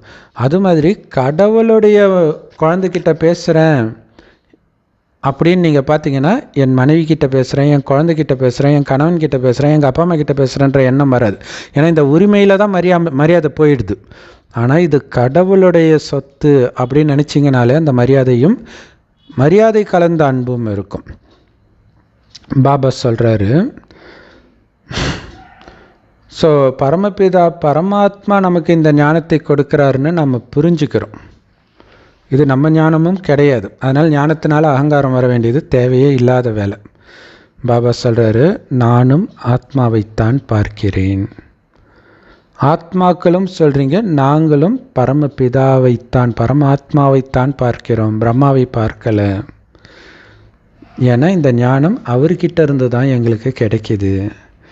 இதுக்கு பேர் தான் ஒரு ஆத்மா கிட்டேருந்து இன்னொரு ஆத்மாவிற்கு ஆன்மீக ஞானத்தின் கொடுக்கல் வாங்கல் ஏற்படுதுன்னு சொல்லப்படுது. இந்த ஞானம் ஆத்மாவில் இருக்குது. இதை இப்போ ஆத்மாக்களுக்கு கொடுக்கணும். இது ஒரு சக்தி மாதிரி. எப்போ இந்த ஞானம் சக்தியினால் நிரம்புதோ அப்போ தான் உங்களால் இதை மற்றவர்களுக்கு புரிய வைக்க முடியும். இல்லை, இந்த ஞானத்தை தவிர வேறு எதுவுமே உங்களுக்கு பிடிக்காத நிலை வரும்போது உங்களால் இந்த ஞானத்துக்கு சொல்லாமல் இருக்க முடியாது. ஆனால் அது ஏன் ஒரு சிலரால் மட்டும் ஞானம் சொல்லாமல் இருக்க முடியல, மற்றவங்கெல்லாம் கம்முன்னு இருக்கிறாங்கன்னா, அந்த நிறைய குப்பை எண்ணம் இதெல்லாம் போட்டால் அவங்களுக்கு வந்து ஞானம் சொல்லணுன்னே தோணாது. அவங்க தான் அந்த உலகில் மரியாதை பார்க்கறது இது அதுன்ட்டு இந்த மாதிரி எண்ணங்கள் வரும். இங்கே ஞானத்தை கொடுக்குறேன்டா அவ்வளோதாண்டா இதான் தோணும். அதுதான் இந்த ஞானத்தின் சக்தி. அதுக்கு தான் எண்ணத்தை மைண்டுக்குள்ளே காலியாக வச்சுருங்க, ஞானத்தை தவிர எதையும் இருக்கக்கூடாது. அப்போ அந்த சக்தி நிரம்பும்பொழுது, யோக பலம் வரும்பொழுது நீங்கள் மற்றவர்களுக்கு புரிய வைக்கிறீங்க அப்படின்னா ஒரு செகண்டில் அது போய் டார்கெட் அடிக்குன்ற இல்லையா. ஸோ அப்போ வேறு எந்த நினைவும் இல்லாமல் ஆத்மான்ற உணர்வில் இருந்து நீங்கள் சொல்லும் பொழுது தான் அந்த ஆத்மாவை ஏந்திரிக்க வைக்கும். இது ஆக்சுவலாக செடிக்கு வந்து ஏதோ ஒரு ஊக்கின்னு ஒன்று சொல்லுவாங்க. அதுதான் அதுக்கு ஏதோ ஒன்று பண்ணுவாங்க. அந்த விதையை வந்து அது எல்லாம் மறந்து போச்சு, படித்து ரொம்ப வருஷம் ஆனதுனால. அந்த மாட்டு சாணத்தில் வந்து ஊற வச்சு அதுக்கு ஏதோ ஒன்று சொல்லுவாங்க, விதைக்கு ஏதோ ஒன்று ஏற்றுறதுன்னு சொல்லுவாங்க. அப்போ தான் அது வந்து டக்குன்னு முளைவிடும். ஸோ அந்த மாதிரி நீங்கள் ஆத்மாவை தூண்டணும் அப்படின்னா ஆத்மான்ற உணர்வில் இருந்து அந்த ஆத்மாவை பார்க்கும்போது தூண்டும். அப்போ நீங்கள் அந்த ஆத்மாவை பார்க்கும்போது அந்த ஒயர் மேலே இருக்கக்கூடிய அந்த இன்சுலேஷனை கட் பண்ணுறீங்க. அப்போ தான் அந்த ஆத்மா எழுந்திருக்கும். அப்போ தான் நீங்கள் சொல்கிறது அந்த ஆத்மாவுக்குள்ளே போகும்ன்ற. இல்லை, கல்லறையிலிருந்து எழுப்புன்றார். கல்லறைக்குள்ளே என்ன இருக்கும்? பணம் தான் இருக்கும். இப்போ ஆத்மா செத்து போன நிலையில் இருக்குது, அதை எழுப்பணும். அப்போ அந்த ஆத்மாவை பார்த்து எழுந்திரி அப்படின்னு சொல்லணும். பாபா சொல்கிறாரு, இதை பயிற்சி பண்ணுங்க. இந்த அம்பு இலக்கை துளைக்குதான்னு பாருங்கள், உங்களுக்கே தெரியும். பயிற்சி பண்ணி பாருங்கள், தெரியும். ஸோ இந்த புது பழக்கத்தை உருவாக்கிக்கிட்டிங்கன்னா தேக உணர்வு நீங்கிடும், மாயின் புயல்கள் ரொம்ப ரொம்ப கம்மியாயிடும்ன்ற. இல்லை, இந்த பயிற்சி பக்காவாக மாயின் புயல் கம்மியாயிட்டே வரும்ன்ற. அப்புறம் உங்களுக்கு எந்த கெட்ட எண்ணமும் இருக்காது. ஸோ அதுதான் சேவை செய்கிறது லிஃப்ட்டுன்றார். சேவையை பற்றியே சிந்தனை பண்ணிகிட்டு இருக்கும்போது எப்படி உங்களுக்கு கெட்ட எண்ணம் வரும் இல்லையா? ஸோ நிறைய பேர் காமத்தை விட முடியல. சேவை செய்யுங்க, சேவையே செய்யாமல் காமத்தை விட முடியலன்னா என்ன அர்த்தம்? ஏற்கனவே உள்ளே ஃபுல்லாக அந்த எண்ணம் தான் இருக்குது. அப்போ நீங்கள் சேவையில் பிஸி ஆகும்பொழுது, ஞானத்தை படிக்கும்போது, இதை சிந்தனை பண்ணும்பொழுது, யோகத்தில் இருக்கும்போது, ஆத்மாவை பார்க்கும்போது, இதிலேயே உங்கள் மைண்டு பிஸி ஆகும்போது, நிரம்பும் பொழுது தானாகவே கெட்ட எண்ணங்கள் குறைஞ்சிக்கிட்டே வந்து ஒரு டைமுக்கு அப்புறம் வரவே வராது. ஸோ அதனால தான் சேவை செய்யாமல் உங்களால் விகாரத்தை வெல்ல முடியாது. அதுதான் பாபா சொல்கிறார், யோகமும் சேவையும் ரெட்டை பூட்டுன்னுவார். ரெண்டுமே இருக்கணுன்றார், ரெண்டுமே டைட்டாக இருக்கணுன்றார். ஒன்று லேசாக இருந்தாலும் முடிஞ்சு போச்சு. அப்போ கிரிமினல் பார்வையும் இருக்காது இல்லையா? எண்ணம் நல்லா இருந்துச்சுன்னா பார்வையும் நல்லா தான் இருக்க போகுது. ஆத்மாக்களாகிய நாம் 84 பிறவி சக்கரம் சுற்றி வந்திருக்கிறோம். இப்போ இந்த நாடகம் முடிய போகுது. பாபாவின் நினைவில் இப்போ நீங்கள் நிலைச்சி இருக்கணும். அதன் மூலமாக தான் தமோ பிரதானத்திலேருந்து சதோ பிரதானமாக ஆக முடியும். சதோ பிரதான உலகத்தின் எஜமானர்களாக ஆக முடியும். நினைவு தான் இங்கே மேஜிக்கே இல்லையா? நான் தம பிரதானமாக ஆகி இருக்கிறேன், சதோ பிரதானம் ஆகணுன்ற கவலை இருந்துக்கிட்டே இருக்கணும். பாபா நினைவில் இருந்து ஆத்மாவை சார்ஜ் போட்டுக்கிட்டே இருக்கணும். இது ரொம்ப ரொம்ப ஈஸியும் கூட. சார்ஜ் மட்டும் இருந்துக்கிட்டே இருக்கணும். யார் கூட பேசினாலும் என்ன பண்ணாலும் செவ்வானத்தில் லைட்டு எரிஞ்சிக்கிட்டே இருக்கணும், அந்த நட்சத்திரம் இருந்துக்கிட்டே இருக்கணும். இப்போ எனக்கு திடீர்னு தோணுது, சின்ன வயசில் ரொம்ப சின்ன வயசில், விவரம் தெரியாத வயசில் நான் பார்த்தனா அல்லது காட்சியாக கிடச்சிதான்னு தெரியல, ஏதோ ஒரு மலை மேலே அந்த வீட்டிலலாம் மாடம் வைப்பாங்களே, மாடத்தில் விளக்கு ஏற்றுவாங்களே, அந்த மாதிரி ரொம்ப உயரத்தில் அப்படியே அந்த நம்ம பாபா இருக்கிற மாதிரி அப்படியே செம்பொன் நிறமாக அப்படியே ஸ்லைட்டாக இருக்குது, ரவுண்டாக. அதுக்குள்ளே ஒரு விளக்கு எறிகிற மாதிரி எனக்கு பார்த்த மாதிரி இருக்குதா அல்லது அது மாதிரி காட்சி கிடச்சதா, போன ஜென்மத்துடைய ஞாபகமா என்னன்னு தெரில. அடிக்கடி வரும் இந்த ஞாபகம், ரொம்ப சின்ன வயசில், அது ரொம்ப ரொம்ப சின்ன வயசில், அந்த ஒரு எல்கேஜி யூகேஜி இருக்கும்போதே கூட நினைக்கிறேன். எங்கள் அம்மா ஆஃபீஸ்க்கு போய்ட்டாங்க, எல்லாம் போய்டுவாங்களே, அப்போ இந்த எண்ணம் வந்துக்கிட்டே இருக்கும். அப்போ பாருங்கள், அந்த நினைவு வந்து அது ஒரு ஜென்மம் கடந்து ஃப்ரீயாக விட்டால் அது தானாக வருது பாருங்கள். அதை ஞாபகப்படுத்துறதுக்கு தான் நமக்கு அதுக்குள்ளே நிறைய குப்பை சேர்ந்துருச்சா, ஸோ அந்த குப்பையெல்லாம் நீக்கும்போது இப்போ கொஞ்சம் கொஞ்சமாக அதெல்லாம் ஞாபகம் வருது. அப்படியே சொர்க்கத்தின் ஞாபகமே வருன்றார். உங்கள் உடலையே நீங்கள் பார்ப்பீங்கன்றார், முடியுன்றார். சரி, இது ரொம்ப ரொம்ப ஈஸி தான். வேறு மற்ற எந்த எண்ணத்தையும் எடுத்துகிட்டு வராமல் இருங்க, அவ்வளோதான். எடுத்துகிட்டு வந்தால் உங்களுக்கு நீங்களே சாபம் கொடுத்துக்கிறீங்கன்னு புரிஞ்சுக்கோங்க. ஸோ பாபாவுடைய பாகம் குழந்தைங்களுக்கு ஞானத்தை கொடுக்கறது அப்படின்னு பாபாவுக்கும் தெரியும். எதுவுமே புதுசு கிடையாது. ஒவ்வொரு 5000 வருஷத்துக்கு ஒரு முறை நான் வந்து தான் ஆகணும். ஏன்னா நாடகத்தின் பந்தனத்தில் நானும் கட்டுப்பட்டுருக்கிறேன். இந்த ஞானத்தை கொடுக்கறதுல நான் உட்காந்து குழந்தைங்களுக்கு புரிய வைக்கிறேன். இனிமையிலும் இனிமையான குழந்தைகளே, இந்த நினைவு யாத்திரையிலே இருந்தீங்கன்னா அந்த கடைசி நினைவு உங்களை உங்கள் இலக்கிற்கு அழைத்து செல்லும் இல்லையா? அந்த ஏக்கம் வாட்டி எடுக்கணுன்றார் அந்த நினைவு. பாபாவுடைய நினைவும் சரி, சொர்க்கத்தின் நினைவும் சரி. நான் எப்படிலாம் இருந்திருப்பேன் ராஜாவாக இருக்கும்பொழுது, என்னுடைய வீடு எப்படி இருந்திருக்கும், என்னுடைய குடும்பம் எப்படி இருந்திருக்கும், அவர்களுடைய குணம்லாம் எப்படி இருந்திருக்கும், என்னோட குணம் எப்படி இருந்திருக்கும், இதை பற்றி சிந்தனையிலேயே இருக்கணும். அப்போ தான் நீங்கள் அங்கே பிறப்பீங்க. கலியுகத்தின் எந்த சிந்தனையும் இருக்கக்கூடாது. அது எவ்வளோ நல்லவர்களாக இருந்தாலும் இங்கே இருக்கிறவங்கள நீங்கள் நினைக்கக்கூடாது, இல்லைன்னா இங்கேயே பிறந்துடுவீங்க. ஏன்னா இது கடைசி நேரம். அதனால் என்னை மட்டும் நினைவு செய்தீர்கள் என்றால் சத்கதி அடைவீர்கள். ஏன்னா இது கடைசி நேரம்ட்டார் இல்லையா? எல்லோருக்கும் இது கடைசி நேரம். இந்த நினைவு யாத்திரையின் மூலமாகத்தான் இந்த நினைவுன்ற தூண் ஸ்ட்ராங் ஆகும். இல்லை, நினைவு பண்ண பண்ண ஆத்மான்ற தூண் வந்து பயங்கர பலமாகும்.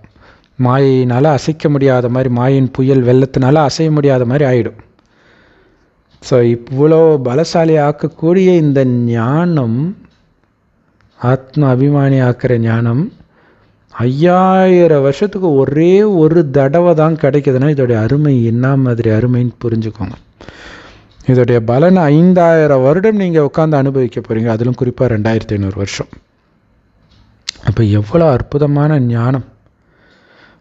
அந்த உலகியல் கல்விக்கே இரவும் பகலுமாக படிக்கிறான். ஒரு நீட் எக்ஸாம் எழுதுறதுக்கு எவ்வளோ தியாகம் பண்ணி படிக்கிறான். ஸோ நீட்டு கிளியர் பண்ணுறதே கஷ்டம். அப்போ தான் டாக்டர் சீட்டு. அந்த டாக்டர் சீட்டு கிடைத்தாலும் கூட நிறைய பேர் சொல்கிறாங்க, ஒரு சிஸ்டர் எம்பிபிஎஸ் முடிச்சுட்டு சொல்கிறாங்க, நான் கவர்மெண்ட் எக்ஸாம் எழுத போகிறேன்.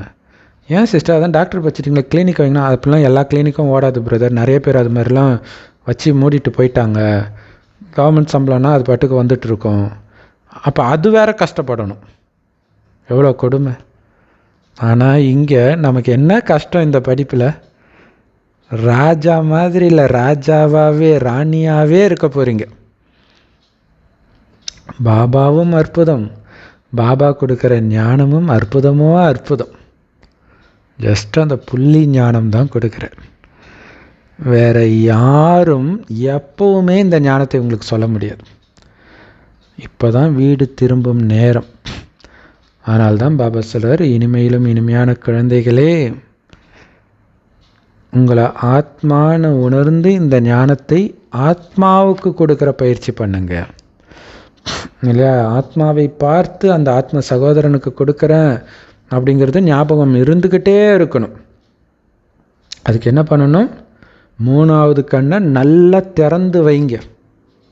புத்தின்ற 3வது கண்ணு வழியாக ஒருவரை ஒருவர் சகோதரராக பாருங்கள். இதில் தான் கடின உழைப்பு. ஜிம்மில் போய் அப்படி ஆம்ஸ் ஏற்றுறதுலாம் பெரிய உழைப்பு கிடையாது, இதுதான் பெரிய உழைப்பு. அதனால தான் உங்களை மிக உயர்ந்த பிராமண குலம், பிராமண வர்ணம்னு சொல்கிறது. இந்த நேரத்தின் உங்களுடைய வாழ்க்கை தான் விலை மதிப்பற்றது. அதே நேரத்தில் உங்கள் உடம்பையும் பார்த்துக்கோங்க. இல்லையா? வள்ளலார் சொல்லுவார், கிடைத்தற்கரிய மனித பிறவி கடைசி பிறவியாக கிடச்சிருக்குது, இதை விட்டுடாத.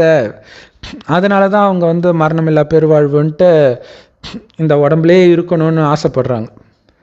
ஆனால் அது உண்மையிலே இந்த கடைசி ஜென்மத்தை குறிக்கிறது. இல்லையா? இப்போ விட்டீங்கன்னா அப்புறம் எப்போ இந்த ஞானம் கிடைக்கும்? ஸோ ரொம்ப ரொம்ப விலை மதிப்பற்ற வாழ்க்கை இது. அதனால் உங்கள் உடம்பையும் பார்த்துக்கோங்க. தமப்பிரதானமாக இருக்கிறதுனால அந்த உடலுடைய ஆயுளும் குறைஞ்சிக்கிட்டே வந்துடுச்சு. எந்த அளவுக்கு நீங்கள் யோகத்தில் இப்போ இருக்கிறீங்களோ அந்த அளவுக்கு உங்களுடைய ஆயுளும் அதிகரிக்கும். தங்க யுகத்தில் அதிகரித்து காணப்படும். ஆயுள் அங்கே எவ்வளோ இருக்கும்? 150 வருடம். ஸோ அவ்வளவுக்கும் விதை இந்த உடம்புல இருந்து போடுறீங்க. பாபா நினைவில் இருந்து ஆயுளை அதிகரிச்சுக்கோங்க. சரியான உணவு சாப்பிடுங்க. அதிகமாகவும் வேண்டாம், கம்மியாகவும் வேண்டாம். பாபா நினைவிலிருந்து கரெக்டாக நேரத்துக்கு சாப்பிடுங்க, நேரத்துக்கு தூங்குங்க, சீக்கிரமாக ஏந்திரிங்க, உடம்பை பார்த்துக்கோங்க. இது இன்னும் மண்ணுனாலான பொம்மை தானேன்னு நினைக்காதீங்க. அது ஆத்ம உணர்வுக்கு வர்றதுக்காக பாபா சொன்னார். இந்த உடம்பை கவனிக்கக்கூடாதுன்றதுக்காக கிடையாது, அதை புரிஞ்சுக்கணும். ஸோ உடலாலான மண்ணு தானே, சீக்கிரமாக முடியிட்டோன்னு நினைக்கக்கூடாது. இதை எவ்வளவு முடியுமோ அவ்வளவு உயிரோடு வச்சுக்கணும். ஏன்னா விலை மதிப்பற்ற வாழ்க்கை. யாருக்காவது நோய் வந்துச்சுன்னா அவங்க மேலே கோபப்படாதீங்க, எரிஞ்சு விழாதீங்க, ஏன் இது இழுத்துக்கிட்டு கிடக்குதுன்ட்டு. அவங்கக்கிட்ட சிவபாபாவை நினைக்க சொல்லுங்கள். மிகப்பெரிய புண்ணியமாக இருக்கும் உங்களுக்கு. இல்லையா? எந்த அளவுக்கு நீங்கள் நினைவில் இருக்கிறீங்களோ அந்த அளவுக்கு உங்களுடைய பாவங்கள் அழிஞ்சிக்கிட்டே வரும். ஸோ அந்த மனிதன் கடைசி வரைக்கும் சேவை பண்ண முடியும். இல்லையா? படுத்த படுக்கையாக இருந்துட்டு பாபாவை நினைக்க அவன் பாவம் மட்டும் அழியறதில்ல, வாயுமண்டலமும் அங்கே சக்திசாலியாக மாறிட்டு இருக்குது. ஸோ அதனால் அவன் உயிரோடு இருந்து பாபாவை நினச்சிக்கிட்டே இருக்கணும். ஸோ அவர் பாபாவை நினைவு பண்ணுறாரு அப்படிங்கிற அந்த புரிதல் இருக்குது. ஆத்மா அப்பாவுடைய ஆஸ்தியை அடையிறதுக்காக நினைவு பண்ணுது. அதை ஞாபகம் வச்சுக்கணும். எதுக்காக நினைவு பண்ணுறோம் அப்படிங்கிறது ஞாபகம் இருக்கணும். நல்லது. ஸோ குறிப்பாக ஆத்ம பயிற்சியை பற்றி திரும்ப திரும்ப சொல்லி ஆழமாக பதிய வச்ச பாபாவுக்கு, சகோதரரை பாருங்கள் உடலை மறங்குன்னு சொன்ன அன்பான பாப்தாதாவுக்கு அன்பு நினைவுகள் மற்றும் காலை வணக்கம். பாபா சொல்கிறாங்க, உங்களை நீங்களே செக் பண்ணுங்கள். என்னுடைய முயற்சியில் நான் உயர்ந்த முயற்சி பண்ணுறேன்னா, ஆவரேஜாக முயற்சி பண்ணுறேன்னா, ரொம்ப ரொம்ப ரொம்ப கீழான முயற்சி தான் பண்ணுறேன்னா, உயர்ந்த பதவி அடைவதற்கு நான் தகுதி உடையவனாக இருக்கிறேனா, ஆன்மீக சேவை செய்கிறேனா அப்படின்னு செக் பண்ணுங்க. இல்லையா? உயர்ந்த பதவி அடையிறதுக்கு தகுதி ஆயிட்டேனா, அந்த அளவுக்கு சேவை செய்கிறேனா, நினைவில் இருக்கிறேனா செக் பண்ணிக்கிட்டே இருங்க. உங்களுடைய 3வது கண்ணின் மூலமாக ஒவ்வொரு ஆத்மாவையும் சகோதரராக பாருங்கள். சின்ன குழந்தையாக இருந்தாலும் சரி, வயசான தாத்தாவாக இருந்தாலும் சரி, அந்த ஆத்மா எனக்கு சகோதரன். ஒவ்வொருத்தரையும் சகோதரன் பார்த்து இந்த ஞானத்தை கொடுங்க. நேற்று சொன்னார் இல்லையா? அது ஏன் முஸ்லீம்னு பார்க்குறீங்க, அப்போ ஆத்மான்னு பார்க்க மாட்டீங்களான்ற. இல்லையா? ஆத்மாவுக்குன்னு பார்த்து கொடுத்தா தான் இந்த ஞானம் போகும். இவங்க முஸ்லீம், இவங்க கிறிஸ்டின், இவங்க கேட்க மாட்டாங்க. உங்களுக்கு எப்படி தெரியும் அவங்க கேட்க மாட்டாங்கன்ட்டு? ஏதோ காரணத்தினால மாறி இருப்பாங்க. நீங்கள் கொடுங்க. இப்போ இந்துக்கள்லாம் மட்டும் அப்படியே எல்லாம் மாறிடுறாங்களா? கொடுங்க, அவங்க பாபா குழந்தையா இல்லையான்றதை அவங்க முடிவு பண்ணிக்கிட்டோம். ஸோ அதனால் ஆத்ம உணர்வில் இருக்கிற பயிற்சியை ஆழமாக ஆக்குங்க. அப்போ உங்களுடைய கர்மேந்திரியங்கள் முழுக்க முழுக்க உங்கள் கட்டுப்பாட்டில் வந்துடும். உங்கள் கட்டுப்பாட்டை மீறாது, சலனப்படாது, அது இஷ்டத்துக்கு போகாது. வரதானம் செம்ம பவர்ஃபுல்லான வரதானம், ஸ்லோகன், பயிற்சி மூணுமே செம்ம பவர்ஃபுல். ஸோ இந்த வாரம் ஃபுல்லாகவே அப்படி தான் இருக்குது, இந்த மாதம் ஃபுல்லாகவே. வரதானம்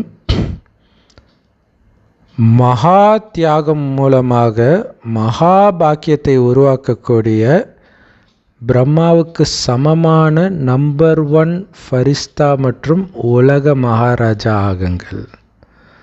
ஸோ அதுக்கு விளக்கம், எந்த குழந்தைங்க தன்னுடைய ஒவ்வொரு செயலிலும் பிரம்மா பாபாவின் ஒவ்வொரு அடியை ஃபாலோ பண்ணுறாங்களோ அந்த குழந்தைங்களுக்குத்தான் நம்பர் 1 ஃபரிஸ்தா மற்றும் நம்பர் 1 உலக மகாராஜா ஆகிறதுக்கான ஆசீர்வாதம் கிடைக்கும். பிரம்மா பாபா அப்படியே ஃபாலோ பண்ணுறது, நினைக்கிறது கிடையாது, அவர் அப்படியே ஃபாலோ பண்ணுறது. அவர் என்ன பண்ணார்? அவர் சிவபாபா நினச்சிட்டு இருந்தார், அதை அப்படியே ஃபாலோ பண்ணணும். அப்படி இருக்கிறவங்களுடைய மனம் புத்தி எப்போவுமே பாபா கிட்ட சரண்டர் ஆகி இருக்கும். தனக்குன்னு எந்த ஆசாபாசம் எதுவும் கிடையாது. ஆசனா என்னன்னே தெரியாத நிலை. அதனால தான் நாளைக்கு பாருங்கள், வைகுண்ட ஏகாதசிக்கு இன்றைக்கி 6 பேர் இறந்தாங்க. எவ்வளவு பக்தர்கள், அந்த அத்தனை பக்தர்களுக்கும் அவருடைய சக்தி போனதுனால தானே போயிருக்கிறாங்க. ஸோ அவரை ஃபாலோ பண்ணுற குழந்தைங்களுடைய மனம் புத்தி எப்போவுமே அவர் சிவபாபா கிட்ட சரண்டர் ஆகி இருக்கும். ஸோ எப்படி பிரம்மா பாபா தன்னுடைய மகா தியாகத்தின் மூலமாக, இல்லை எதுவுமே என்னது கிடையாது, உடம்பு பொருள் ஆவி எதுவுமே என்னது கிடையாது, அப்படி தியாகம் பண்ணதுனால மிகப்பெரிய பாக்கியத்தை அடைந்தார், பொக்கிஷத்தை அடைஞ்சார், உலக ராஜ்யத்தை அடைஞ்சார், நம்பர் 1 ஃபரிஸ்தா ஆனார், நம்பர் 1 உலக மகாராஜா ஆனார். அதே மாதிரி யாரெல்லாம் நம்ம பிரம்மா பாபாவை ஃபாலோ பண்ணுறீங்களோ அவர்களும் மகான் தியாகியாக, முழுமையான தியாகியாக இருப்பாங்க. அந்த விகாரங்களின் அம்சத்தை கூட தன்னுடைய சமஸ்காரத்திலிருந்தே தியாகம் பண்ணிவிடுவாங்க. அந்த சமஸ்காரத்தில் இருக்காது, எங்கேயும் ஒளிஞ்சிட்டு கூட இருக்காது விகாரம். அப்படியே குழந்தை மாதிரி ஆகிடுவாங்க. யோசிச்சு பாருங்கள். ஸோ அதனால தான் இப்போ ஒரு பெருமாள் கோயிலில் இருக்கிறது, அங்கே இருக்கிற சாமியார் ஒரு கிளாமராக ட்ரெஸ் போட்டிருக்கிற பொண்ணை பார்த்து சலனம் ஆகலாம். ஆனால் பெருமாள் ஆவாரா? பிரம்மா ஆவாரா? அவர் நினைத்தால் ஒரு வினாடியில் எங்கே வேணாலும் போகலாம். அப்போ அவருக்குள்ளே அந்த விகாரத்தின் அம்சம் கூட இல்லாததுனால தான் அவரால் அங்கேயே இருக்க முடியுது. இல்லைன்னா மறுபடியும் இங்கே வந்து பிறந்துடுவாங்க, கொஞ்சம் இழுத்துட்டுச்சுன்னா வந்து பிறந்துடுவாங்க. ஸோ சமஸ்காரத்திலிருந்தே விகாரத்தின் அம்சத்தை கூட நீக்குவாங்க. அப்படி நீக்கினா தான் நம்பர் 1 ஃபரிஸ்தா மற்றும் உலக மகாராஜா ஆக முடியும். அது வரதானம், ஸ்லோகன். அப்போ பாருங்கள், எந்த அளவுக்கு தியாகம் பண்ணுறீங்களோ அந்த அளவுக்கு பாக்கியம். அதனால தான் தபஸ் தியாக தபஸ்ன்னுவாங்க. தியாகம் பண்ணுறதன் மூலமாக தான் இங்கே தபஸ்யா நிலையை அடைய முடியும். தபஸ்யா மூலமாக தான் தியாகியாக ஆக முடியும். ஸ்லோகன் ரொம்ப ரொம்ப ரொம்ப ரொம்ப ரொம்ப பவர்ஃபுல்லான ஸ்லோகன். அனைத்து ஆதாரங்களும் உடைய போகுது, கட்டாக போகுது. அதனால் ஒரு அப்பாவை மட்டும் ஆதாரமாக ஆக்கிக்கோங்க. உங்கள் அப்பா, அம்மா, கணவன், மனைவி, குழந்தை எல்லாம் உங்களை விட்டு போயிடுவாங்க. அது உங்களை நடுத்தெருவில் துரத்துறதாகவும் இருக்கலாம், அல்லது இயற்கை சீற்றத்தில் நீங்கள் அந்த மாதிரியும் போகலாம். ஸோ அந்த மாதிரியும் இப்போ திருப்பதியில் அப்படி தானே, இறந்தவங்களுடைய கூட வந்தவங்களாம் எங்கே இருக்கிறாங்கன்னு யாருக்குமே தெரியலன்றாங்க, அடையாளமே தெரியல. ஸோ இந்த மாதிரி எது வேணாலும் எப்போ வேணாலும் நடக்கலாம். ஸோ எல்லா ஆதாரமும் உடைய போகுது. நீங்கள் யோசிச்சு பாருங்களாம், ஒரு இருட்டான இடத்துல ஒரு வெட்ட வெளியில் லைட்டு கீட்டு எதுவும் கிடையாது, நீங்கள் நடுராத்திரி இருக்கிறீங்க, எப்படி இருக்கும்? அப்படி தானே உடலை விட்டு நீங்கள் பரந்தாமத்துக்கு போகும்போதோ அல்லது சூக்ஷ்மவாதனத்துக்கு போகும்போதோ கூட ஃபீல் ஆகும். அது ஆனந்தமாக இப்போ நீங்கள் அனுபவம் பண்ணலன்னா, பேய் அலைஞ்சா அப்படி தான் இருக்கும். ஆனால் நீங்கள் இங்கேருந்தே சக்தி கொடுக்கறது அந்த பயிற்சி பண்ண பண்ண பாபாவே உலகமாக நினைக்க நினைக்க போகிறது உங்களுக்கு ஆனந்தமாக இருக்கும். அங்கே போனதுக்கப்புறம் எல்லாத்தையும் மறந்துடுவீங்க. பட் அங்கே போகணுமே, எந்த ஞாபகமும் வேறு எந்த ஆதாரத்தையும் பிடிக்காதீங்கன்றார். பிடிச்சிங்கன்னா அது டமால்னு முழுகிடும். பிடிச்சாதான் வலி, எதுவுமே இது இல்லைன்னு நினைங்க, வலி இருக்காது. ஒரு பாபா மட்டும்தான் ஆதாரம். ஏக் பல் ஏக் பரோசான்னுவாங்களே, ஒரு மீது உள்ள நம்பிக்கை. அப்படி ஆகுங்க. ஏன்னா எல்லாம் இப்போ உடைய போகுது, எந்த நேரம் வேணாலும் உடையலாம். ஸோ பாபாவை பிடிக்காமல் நீங்கள் பாட்டுக்கு ஏடா கூடமாக அப்படியே அலட்சியமாக அப்படி ஜாலியாக ஃப்ரெண்ட்ஸோட சுற்றிட்டு சினிமா பார்த்துட்டு இருந்தீங்கன்னா கடைசியில் பெஜாராகிடும். பயிற்சி, மனச சேவை.